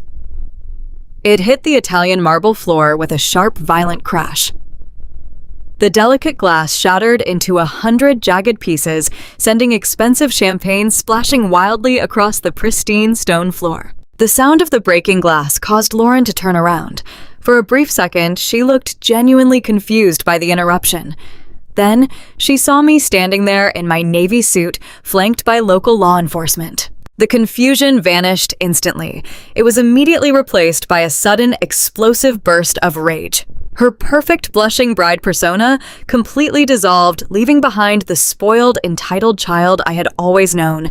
Her face turned a deep, furious shade of crimson. She broke away from the group of Bradley cousins and stomped aggressively across the marble floor toward the foyer.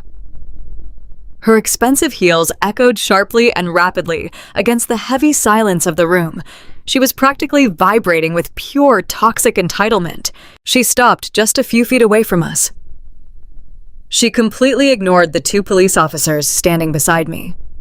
She ignored the powerful attorney, holding the legal documents that would destroy her life. She focused all of her arrogant fury entirely on me.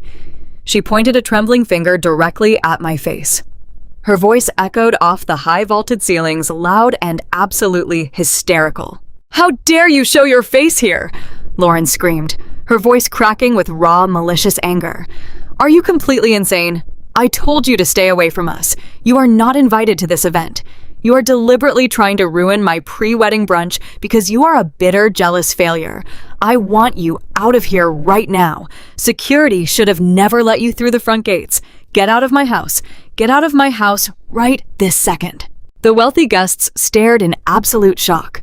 The Sterling family looked completely horrified by the sudden vulgar outburst from their future daughter-in-law. My parents remained frozen near the spiral staircase, too paralyzed by the terrifying sight of the police to intervene or save her. They knew exactly why the authorities were standing in their stolen foyer. They knew the federal trap had just sprung completely shut. But Lauren was entirely blinded by her own magnificent delusion. She genuinely believed her screaming would magically make me disappear. She thought she could just throw a tantrum and order me out of the building just like she had ordered me around our entire lives. I did not flinch. I did not step back. I did not raise my voice or match her frantic, hysterical energy. The desperate, terrified girl who used to beg for her family approval was completely dead and gone. I stood my ground, feeling the absolute unshakable power of the federal law backing me up. I looked down at her pointing finger and then raised my eyes to meet hers. I looked Lauren dead in the eye. The silence in the room stretched so tight, it felt like the very air might snap in half. I let a slow, measured breath escape my lungs. I made sure my voice was calm, perfectly even, and loud enough for every single millionaire in that massive room to hear me clearly. "This is not your house, Lauren." I said my words, cutting through the silence like a perfectly sharpened blade. "It is mine." I watched the absolute shock ripple through the crowd of elite guests. I could see Cynthia Sterling clutching her pearl necklace, staring at my sister with wide, terrified eyes. I could see Bradley taking a slow, uncertain step away from the woman he was supposed to marry. The perfect, flawless image my parents had spent millions of stolen dollars to create was evaporating right in front of them. For 21 days, I had sat in a cheap roadside motel room eating microwave dinners and listening to cargo trucks rattle my windows. I had endured endless text messages from my mother mocking my poverty and bragging about the imported Italian marble she was buying with my stolen equity. They had forged my signature to steal the only security I had ever known. They had committed federal wire fraud to buy their way into a social class that would never truly accept them. They had believed they were untouchable simply because they thought I was weak. But they had fundamentally misunderstood who I was. I was the person who reviewed property titles and uncovered financial fraud for a living. I was the person who knew how to let a criminal close on a stolen asset just so the law of constructive trust would transfer the entire estate directly into my name. I was not just crashing a party. I was executing a total legal and financial demolition. Lauren stood there breathing heavily, her face still flushed with rage, but a tiny flicker of doubt was finally beginning to show in her eyes. She looked from me to the police officers and then to Jonathan Davis. The reality of the uniforms and the briefcases was slowly starting to penetrate her thick layer of entitlement. She lowered her pointing finger just a fraction. "You are crazy," she whispered, but her voice had lost its commanding volume. "My parents bought this house for me. It is in my name." Jonathan Davis stepped forward, smoothly opening his leather briefcase. He pulled out a thick stack of legal documents stamped with bright red judicial seals. He held them out toward Lauren with the calm, professional demeanor of a man delivering a death sentence. "Not anymore, Miss Hayes." Jonathan said, his voice echoing clearly across the frozen room. The storm had finally arrived, and it was going to wash away everything they had ever built. The heavy silence in the grand foyer was so complete that you could hear the faint hum of the central air conditioning system. 50 of the most influential people in Dallas stood completely frozen. Women in pastel silk dresses and men in tailored linen suits stared at us with wide, unblinking eyes. They had come to celebrate a union of wealth and status. Instead, they were witnessing a spectacular financial execution. Jonathan Davis did not waste a single second of that silence. He moved forward with the lethal grace of a man who destroyed corrupt empires for a living. He carried his thick leather briefcase to a massive glass console table that had been cleared for expensive wedding gifts. With a sharp metallic snap, he opened the brass latches. The sound echoed through the room like a judge gavel striking a heavy wooden block. Jonathan reached inside and pulled out a thick stack of legal documents. He turned his attention directly to Bradley and his wealthy parents. The Sterling family stood just a few feet away, looking absolutely paralyzed by the sudden arrival of law enforcement at their future daughter-in-law housewarming party. "My name is Jonathan Davis," Jonathan announced, his deep voice rolling effortlessly across the marble floors. "I am a senior litigation partner representing Claire Hayes. I am here today to shed some light on the incredible generosity that Thomas and Barbara Hayes have been boasting about all afternoon." My father Thomas tried to speak. He opened his mouth, but a dry, raspy sound was the only thing that escaped his throat. His face had turned a pale, sickly gray. Beside him, my mother Barbara looked as though she might simply pass out. She clutched the edge of a tall marble column for physical support. Jonathan laid the first document flat on the glass table. It was the forged quitclaim deed. The raised golden seal of the county clerk caught the sparkling light from the massive crystal chandelier above. Your hosts have told you a very heartwarming story today. Jonathan continued addressing the crowd of shocked church friends and country club associates. They told you they sold their primary residence to purchase this magnificent Highland Park estate, completely debt-free. They painted themselves as devoted parents, making a grand sacrifice for Lauren and Bradley. Jonathan paused, letting his sharp gaze sweep across the terrified faces of my family. The reality is much darker, Jonathan said, picking up the deed and holding it high for everyone to see. Thomas and Barbara Hayes did not sell their own home. They sold my client home. 3 weeks ago, they bypassed every legitimate title company in this state. They hired a fast cash broker and used a corrupt notary to forge Claire's signature on this exact document. They stole her property, right out from under her, to fund this entire ridiculous charade. A collective gasp swept through the room. Cynthia Sterling, the impeccably groomed matriarch of Bradley family, brought a trembling hand to her throat. She looked at my mother with an expression of pure, unadulterated horror. In their isolated world of old money and quiet respectability, there was no social sin greater than public scandal. And fraud of this magnitude was practically radioactive, but Jonathan was just getting started. He placed the forged deed back on the table and pulled out the next set of papers. These were the wire transfer tracking receipts, heavily stamped and certified by the Federal Banking Commission. We did not just discover a forged signature. Jonathan explained, his voice gaining volume and momentum. We tracked the money. $1.3 million in stolen cash was wired from the fraudulent sale directly into the escrow account used to purchase this very mansion. This is not a simple family misunderstanding. Because the funds crossed state banking networks over a digital system, this is a textbook case of federal wire fraud. Bradley took a sudden, sharp step backward, moving physically away from Lauren. He looked at his beautiful fiancée as if she had suddenly transformed into a monster. Lauren reached out to him, her hands shaking wildly. "Bradley," she pleaded, her voice cracking with total panic. "Bradley, you have to listen to me. I did not know. I swear I thought the money was theirs." Bradley did not reach back. He just stared at the wire transfer receipts resting on the glass table. The physical proof of the massive crime was right there in black and white. Jonathan pulled out the final document. It was the lis pendens. He smoothed it down right next to the wire transfer records. "This morning, a federal judge reviewed our forensic evidence," Jonathan announced to the silent, horrified room.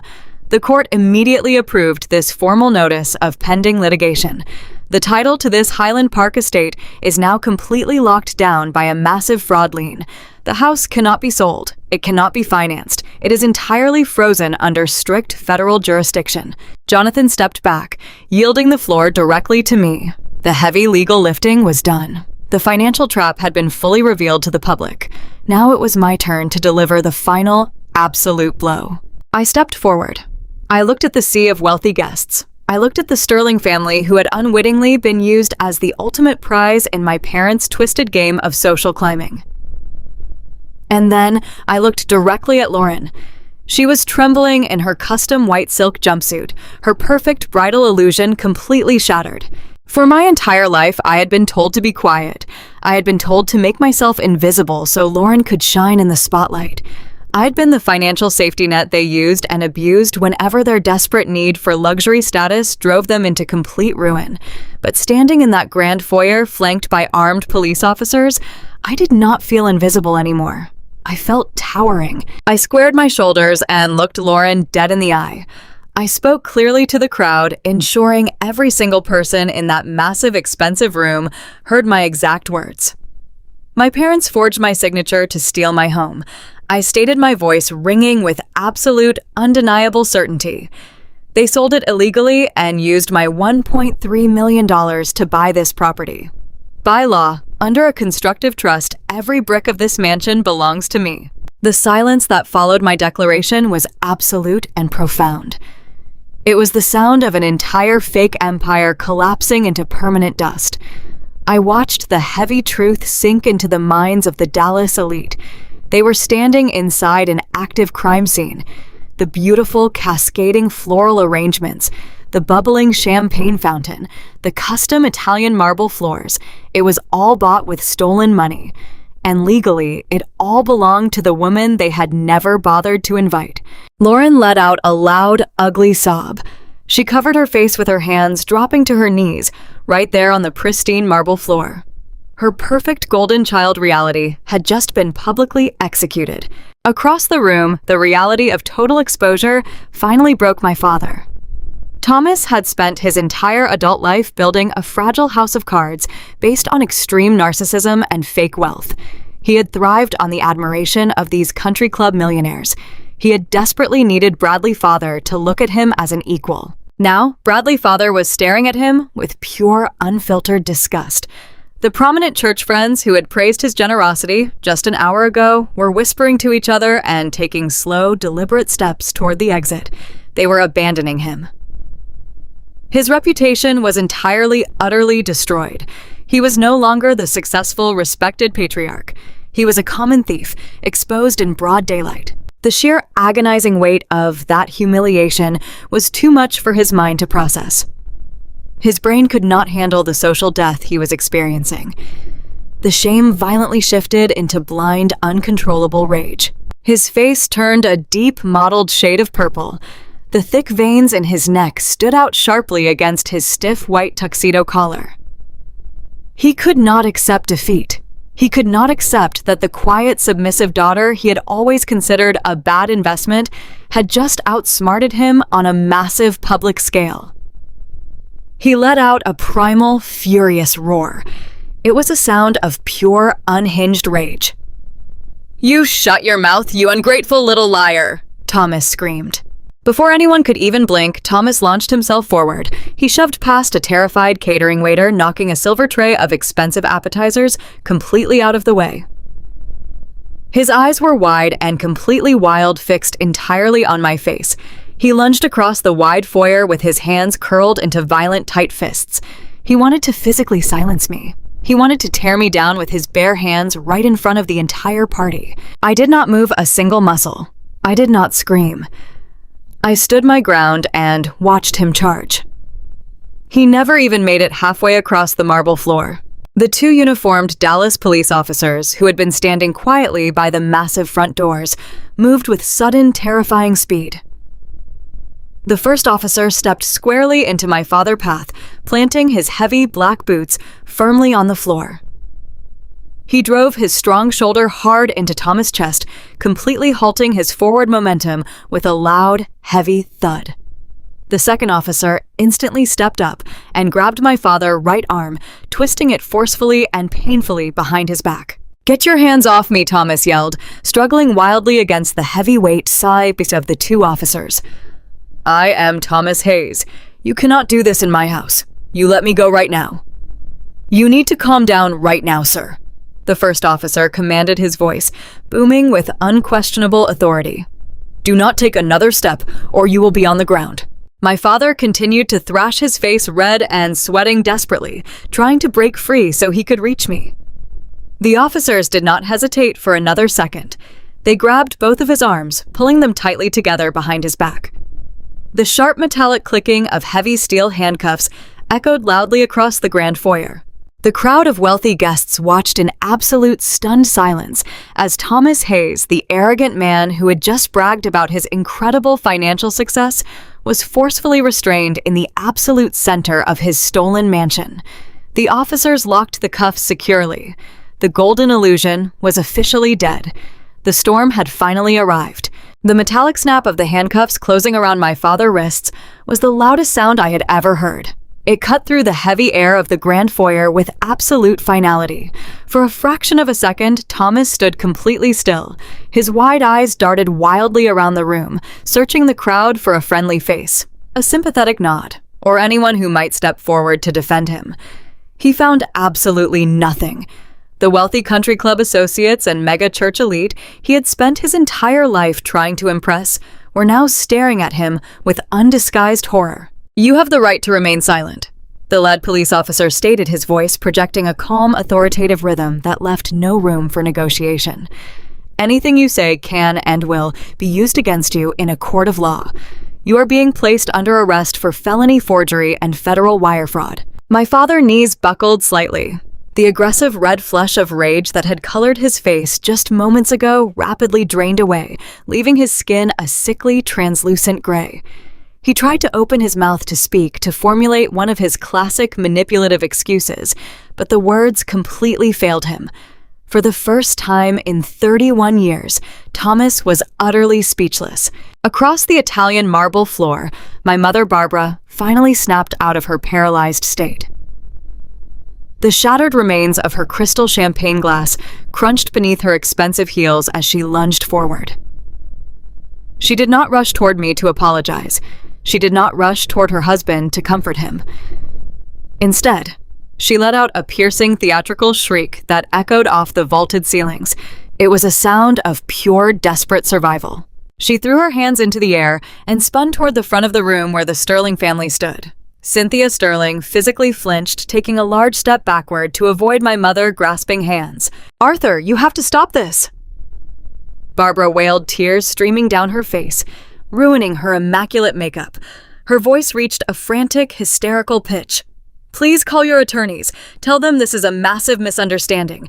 Tell these officers who we are. We are good people, Arthur. We are your family now. You cannot let them do this to us." She dropped to her knees in the center of the foyer, her stunning emerald green cocktail dress pooling around her on the cold stone floor.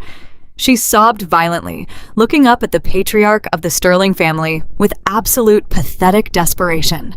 She genuinely believed that their wealth and influence could somehow overwrite federal law. She thought the old money elite would happily use their power to shield a criminal just because they attended the same exclusive church. Arthur Sterling did not reach down to help her up. He did not offer a word of comfort. He was a shrewd, calculating oil tycoon who had built his empire by knowing exactly who to trust and exactly who to cut loose. He looked down at my weeping mother with an expression of cold, sterile detachment. It was the same look one might give a venomous snake that had somehow found its way onto a pristine patio. Jonathan Davis recognized the precise moment to deliver the killing blow. My attorney stepped forward, adjusting the cuffs of his tailored suit. He moved with the quiet, lethal grace of a man who had orchestrated this exact downfall. He held out the thick manila folder directly toward Arthur Sterling. "Mr. Sterling," Jonathan said, his voice perfectly smooth and perfectly polite. "As a man of business, I am sure you prefer to rely on documented facts rather than hysterical fiction. I highly suggest you review these records before you consider extending any legal assistance to this family." Arthur Sterling narrowed his eyes. He slowly reached out and took the folder from Jonathan's hands. The massive foyer was so agonizingly quiet that the only sound was the heavy rustling of paper. Arthur pulled a pair of reading glasses from the breast pocket of his linen suit and slid them onto his nose. 50 of the most powerful people in Dallas held their collective breath. I stood my ground, flanked by the police officers, watching the patriarch of the Sterling family read the absolute truth about my parents. I watched Arthur's eyes scan the top document. It was the forensic wire transfer receipt, tracing the stolen $1.3 million directly into the escrow account for the Highland Park mansion. He flipped to the next page, viewing the forged quitclaim deed. He spent a long, deliberate minute reading the fraudulent gift letter, where my parents had brazenly lied about using their personal family trust to fund the estate. With every passing second, the atmosphere in the room grew colder. The remaining shred of my parents' social standing completely evaporated. Arthur Sterling lowered the folder. He slowly took off his reading glasses and tucked them back into his pocket. When he finally looked at my father, the level of pure, concentrated disgust in his eyes was almost frightening. He did not yell. He did not lose his temper. He spoke with the quiet, devastating authority of a man who held the power to destroy lives with a single sentence. "You did not just lie to us, Thomas," Arthur said, his voice cutting through the silence like a scalpel. You stole from your own flesh and blood to buy your way into our family." The words struck my father like a physical blow. Thomas sagged against the grip of the police officers, completely defeated. He had spent his entire adult life sacrificing my well-being to climb the social ladder. He had stolen my savings, ruined my credit, and forged my signature, just to hear a man like Arthur Sterling call him an equal. Instead, he was being publicly branded as a parasitic fraud. Arthur turned to his son. "Bradley," he said firmly, "we are done here." Lauren let out a ragged, desperate gasp. She had been standing frozen near the grand staircase, watching her perfect fairy tale systematically dismantled brick by brick. When Arthur spoke those words, she completely unraveled. She lunged toward Bradley, grabbing the lapels of his expensive suit jacket with both hands. "Bradley, please," Lauren begged, her voice shaking with raw terror. "Please do not look at me like that." I did not know they stole the money from Claire. "I swear to you, Bradley, I thought they were rich." "You have to believe me. We love each other. We are getting married in 3 weeks. You cannot let this ruin our wedding." I watched my sister beg for her life. A strange hollow calm settled deep inside my chest. This was the same woman who had pulled me into a hallway just weeks ago and sneered at my clothes. This was the golden child who told me I was just a bitter desk worker who did not deserve a luxury house. She had known exactly where the money came from. She had happily accepted the fruits of their crime because she believed her status made her completely untouchable. Bradley Sterling did not say a word to comfort her. He looked down at the woman he had intended to marry. The charming, beautiful facade she had always presented to him had completely melted away. In its place was a greedy, manipulative fraud who had actively participated in the destruction of her own sister. Bradley reached up and grabbed Lauren's wrists. He peeled her trembling hands off his jacket with a slow, deliberate motion. He did not throw her away, but the gentle finality of his grip was somehow much worse. He looked at her with absolute, unfiltered revulsion. "You are a liar," Bradley stated, his voice incredibly quiet, but carrying an immense weight. "You are all liars. I will not have my name attached to a family of thieves." "No," Lauren screamed, shaking her head frantically. "No, Bradley, please." Bradley ignored her tears. He maintained a firm grip on her left hand. Slowly, deliberately, he reached for her ring finger. The engagement ring was a massive, custom-designed diamond that had cost more than my entire first college degree. Lauren gasped, her eyes widening in pure horror as she realized exactly what he was doing. She tried to pull her hand away, but Bradley held it steady. Right in front of his wealthy parents, right in front of the 50 elite country club guests, and right in front of the police officers, Bradley slid the heavy diamond ring off her finger. "The wedding is off," Bradley said. He dropped her hand. He turned his back on the crying woman entirely and walked over to his parents. Lauren let out a sound that I had never heard before. It was a guttural, animalistic wail of total, absolute loss. She collapsed onto the bottom step of the grand spiral staircase, burying her face in her hands. The custom white silk jumpsuit she wore now looked like a cruel, mocking joke. The Sterling family turned as a single unified front and walked steadily toward the massive open front doors. The crowd of wealthy guests immediately parted, creating a wide, clear path for them to leave. They did not look back. They did not offer a single word of sympathy to the sobbing women on the floor. They simply exited the mansion, stepping out into the bright Texas sunshine and disappearing into their waiting luxury sedans. The departure of the Sterlings broke the invisible spell holding the rest of the room together. The remaining guests immediately began to scramble. They abandoned their champagne glasses on the elegant console tables. They left their expensive catered plates completely untouched. They hurried out the front doors, whispering furiously to one another, pulling out their cell phones to spread the scandalous news to anyone who was not present. Within 3 minutes, the lavish $1.3 million housewarming party was entirely empty. The only people left inside the massive, echoing foyer were my ruined family, my attorney, the police officers, and me. The lead police officer tightened his grip on my father's arms. "Come on, Thomas," the officer said, his tone completely devoid of any sympathy. "Time to go." As they began to march my father toward the front doors, Thomas dragged his feet. He turned his head and looked at me one final time. His face was a twisted mask of hatred, defeat, and unimaginable shame. He tried to muster one last glare of authority, but he just looked like a pathetic, broken old man in handcuffs. I did not glare back. I did not smile. I simply stood my ground in my tailored navy suit, fully owning the space that legally belonged to me. "Take them away," I said quietly. The officers guided my father out the door. Another squad car had pulled up into the circular driveway to collect my mother. Barbara had stopped screaming. She was completely catatonic, staring blankly at the shattered glass on the marble floor. An officer gently helped her to her feet and led her out the door, reading her Miranda rights as they walked down the stone steps. I stood in the center of the grand foyer and listened to the heavy doors of the police cruiser slam shut. I listened to the engine start and the tires roll away over the cobblestone. The flashing lights faded down the long, oak-lined street.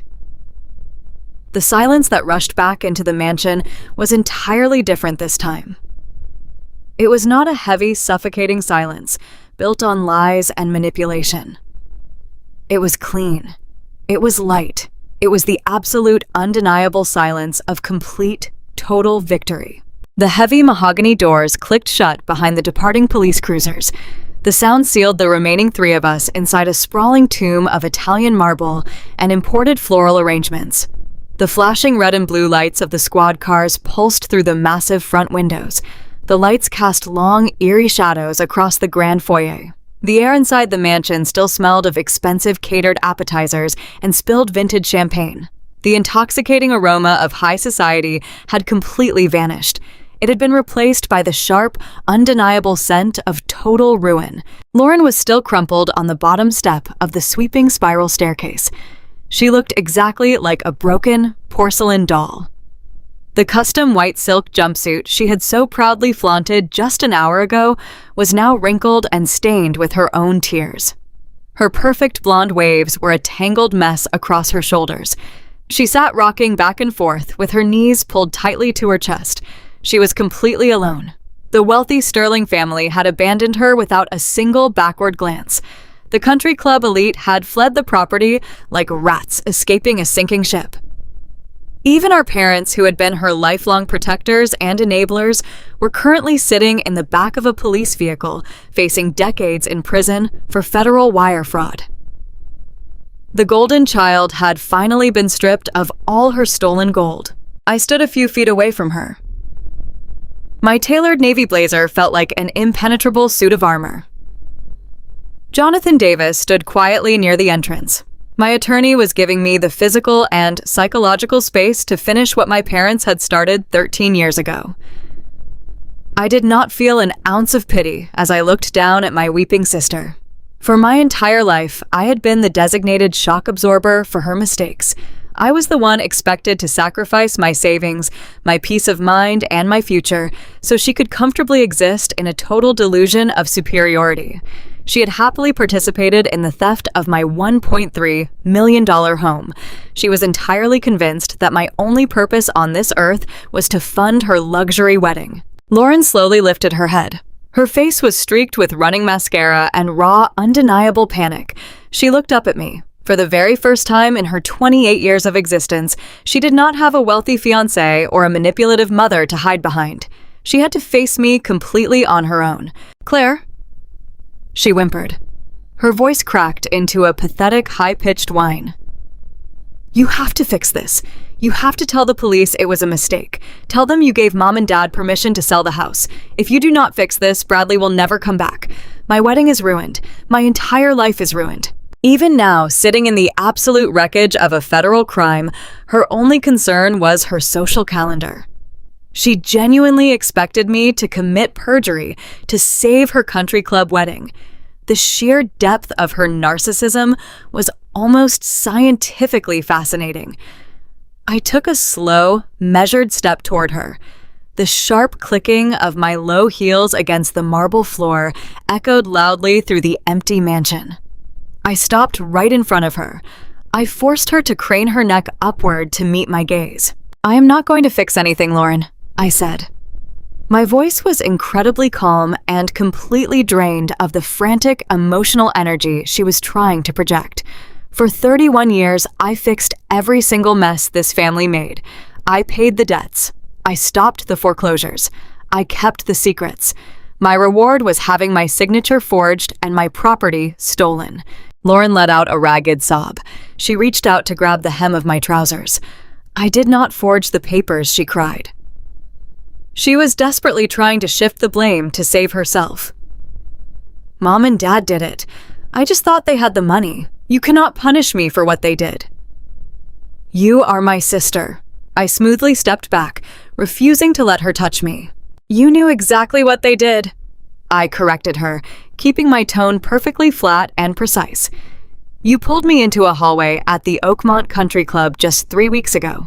You looked me right in the eye and told me I owed our parents that house because they paid for my childhood braces.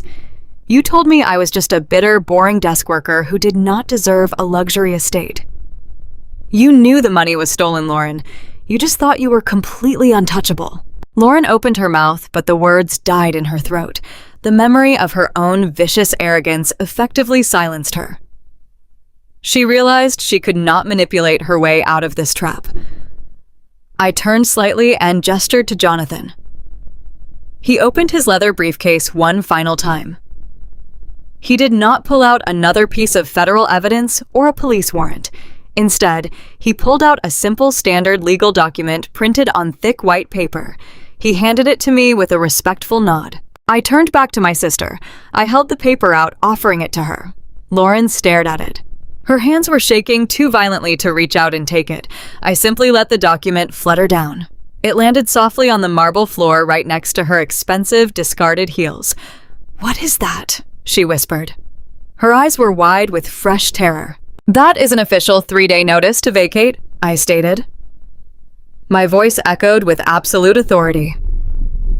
As we established earlier, the law of constructive trust dictates that this Highland Park estate was purchased entirely with my stolen funds. That means this property legally belongs to me. You are currently occupying my house without a lease, without a rental agreement, and without my permission. Lauren let out a sharp gasp. She covered her mouth with her trembling hands. "You have until Tuesday afternoon to pack your designer clothes and get your things out of my house," I continued. I delivered the final, devastating blow with complete emotional detachment. If you are still inside this building at 5 on Tuesday, I will have the county sheriff physically remove you for trespassing. I strongly suggest you start finding some cardboard boxes. "You cannot do this to me," Lauren wailed. She collapsed completely onto the stairs, pressing her forehead against the cold stone. "Where am I supposed to go?" "I have no money. I have nothing." "You will figure it out," I replied smoothly. I echoed the exact phrase my father had used when he refused to help me pay for college. "You are good at adapting." I did not wait for her to formulate another excuse or beg for another unearned favor. I simply turned my back on the sobbing woman and walked away. I walked across the grand foyer, past the massive crystal chandelier, and out the heavy front doors. The late afternoon Texas sun hit my face. It was warm and incredibly bright. The air outside smelled of fresh rain and blooming jasmine. Jonathan Davis walked quietly beside me, matching my steady, confident pace. We walked down the long, sweeping driveway, leaving the magnificent Highland Park estate behind us. The caterers had already packed up their vans and fled. The valets were gone. The entire illusion of the Hayes family dynasty had vanished like smoke in the wind. When we reached Jonathan's sedan, I paused and looked back at the massive white stone mansion. For a brief moment, I thought about the frightened 18-year-old girl who had been denied college tuition because she was considered a bad investment. I thought about the 20s I had spent grinding away in an escrow office, desperately trying to prove my worth to people who only viewed me as a financial asset. That girl was completely gone. The woman standing in the driveway was a survivor, a homeowner, and a master of her own destiny. The fallout over the next few months was swift and absolutely brutal. My parents were denied bail due to the sheer magnitude of the wire fraud and the overwhelming forensic evidence we had provided. They pled guilty to avoid a drawn-out trial, realizing that Thomas' recorded speech at the rehearsal dinner was a prosecutor dream. They are currently serving 5-year sentences in a federal correctional facility. The megachurch congregation they had so desperately tried to impress completely disowned them, striking their names from every social registry in Dallas. Lauren did not stay until Tuesday. She packed 2 suitcases of clothing and left the Highland Park mansion in the middle of the night. Without Bradley wealth or my parents' stolen money to support her, she was forced to move into a tiny, cramped apartment in a suburb far outside the city limits. She currently works as a receptionist at a minor retail company. We have not spoken a single word since the day I handed her that eviction notice on the marble floor. As for me, I did not keep the mansion. It was too big, too cold, and carried too many memories of a family I no longer wanted to associate with. Jonathan helped me sell the estate to a legitimate buyer just 3 months later. I took the massive profits, invested them wisely, and bought a beautiful, modest home in a quiet neighborhood surrounded by massive oak trees. I still work as a title and escrow officer because I genuinely love protecting people from the exact kind of fraud my parents tried to commit. If you are listening to this right now and you are the scapegoat in your family, I need you to understand something very important. You cannot earn the love of people who only value you for what you can provide. Narcissists will drain your bank account, exhaust your empathy, and demand your complete submission. They will still call you selfish when you finally say no. Do not wait for an apology that is never going to come. Do not set yourself on fire just to keep toxic people warm. Establish your boundaries, secure your independence, and build a life that is so entirely your own that their opinions simply cease to matter. Sometimes the only way to win a rigged game is to completely destroy the board and walk away. Thank you so much for staying with me through this entire journey. If my story resonated with you, or if you have ever had to execute a long-term plan to free yourself from a toxic environment, please take a second to like this video and subscribe to the channel. Your support helps bring these stories to other people who might desperately need to hear them. I would also love to know where you are watching from today and what time it is there. Drop a comment below and share your own experiences with setting impossible boundaries. Remember, your peace is worth protecting, no matter the cost. Take care of yourself, and I will see you in the next story. 3 months have passed since that spectacular collapse in the Grand Foyer. The wheels of federal justice turn slowly, but they grind exceedingly fine. Thomas and Barbara Hayes. My deeply arrogant parents are currently sitting in holding cells awaiting federal sentencing.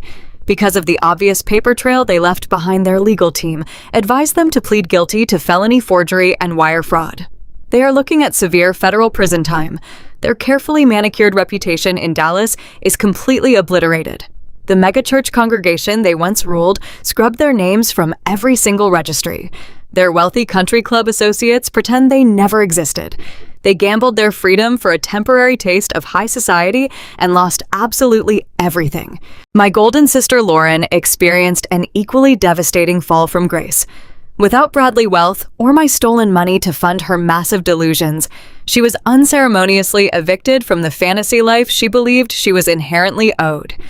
She now lives in a cramped studio apartment in a rundown suburb, miles away from the designer boutiques she used to frequent.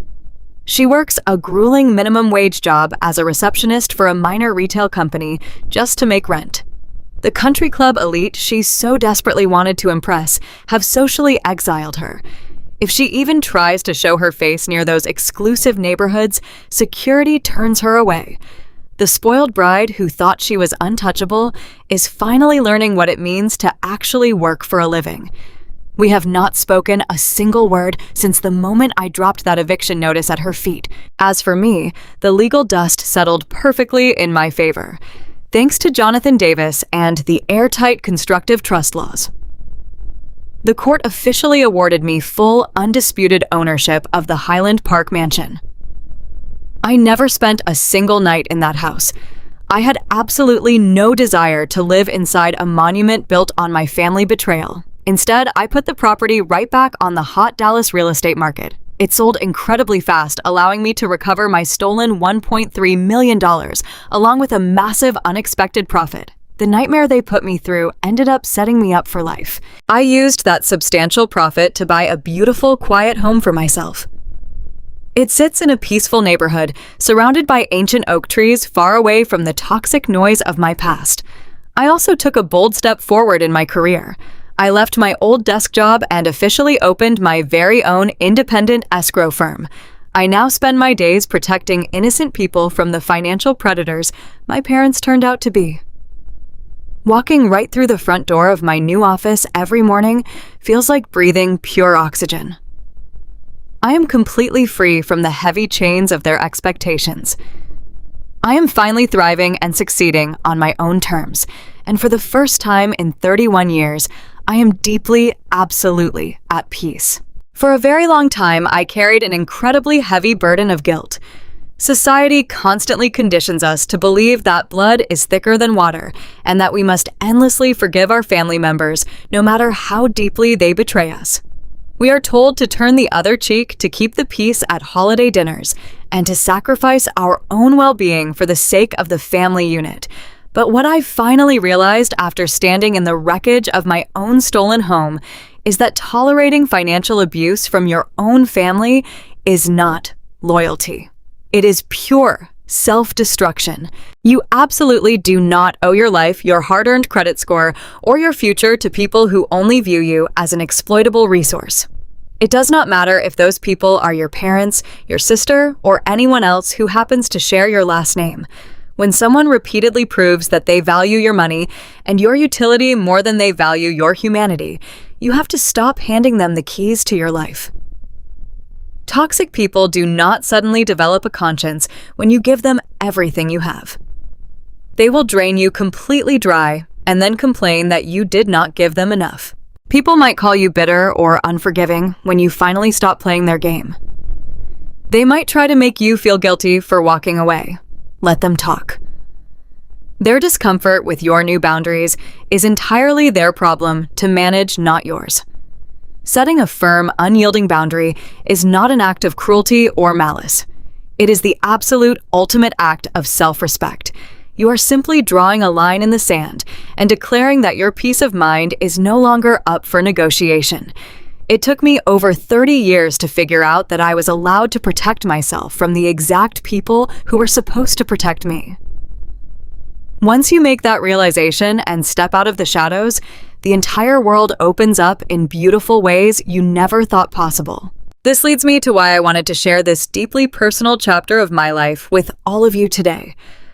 I know I am not the only one who has had to make the agonizing choice to walk away from the people who raised them. If you have ever had to cut ties with toxic family members to protect your sanity and your future, I want to hear from you. Drop the word boundaries in the comments below. Let me know what state or country you are watching from today and what time it is right now. It is incredibly healing to see how far this community reaches and to know that none of us are truly alone in this fight. If my story brought you a sense of justice or gave you the courage to draw your own line, please hit that like button. Share this video with anyone who might be struggling with a similar difficult family dynamic. And do not forget to subscribe for more stories about taking your power back and living life on your own terms. Until next time, please remember this one absolute truth: your worth is not determined by those who refuse to see it.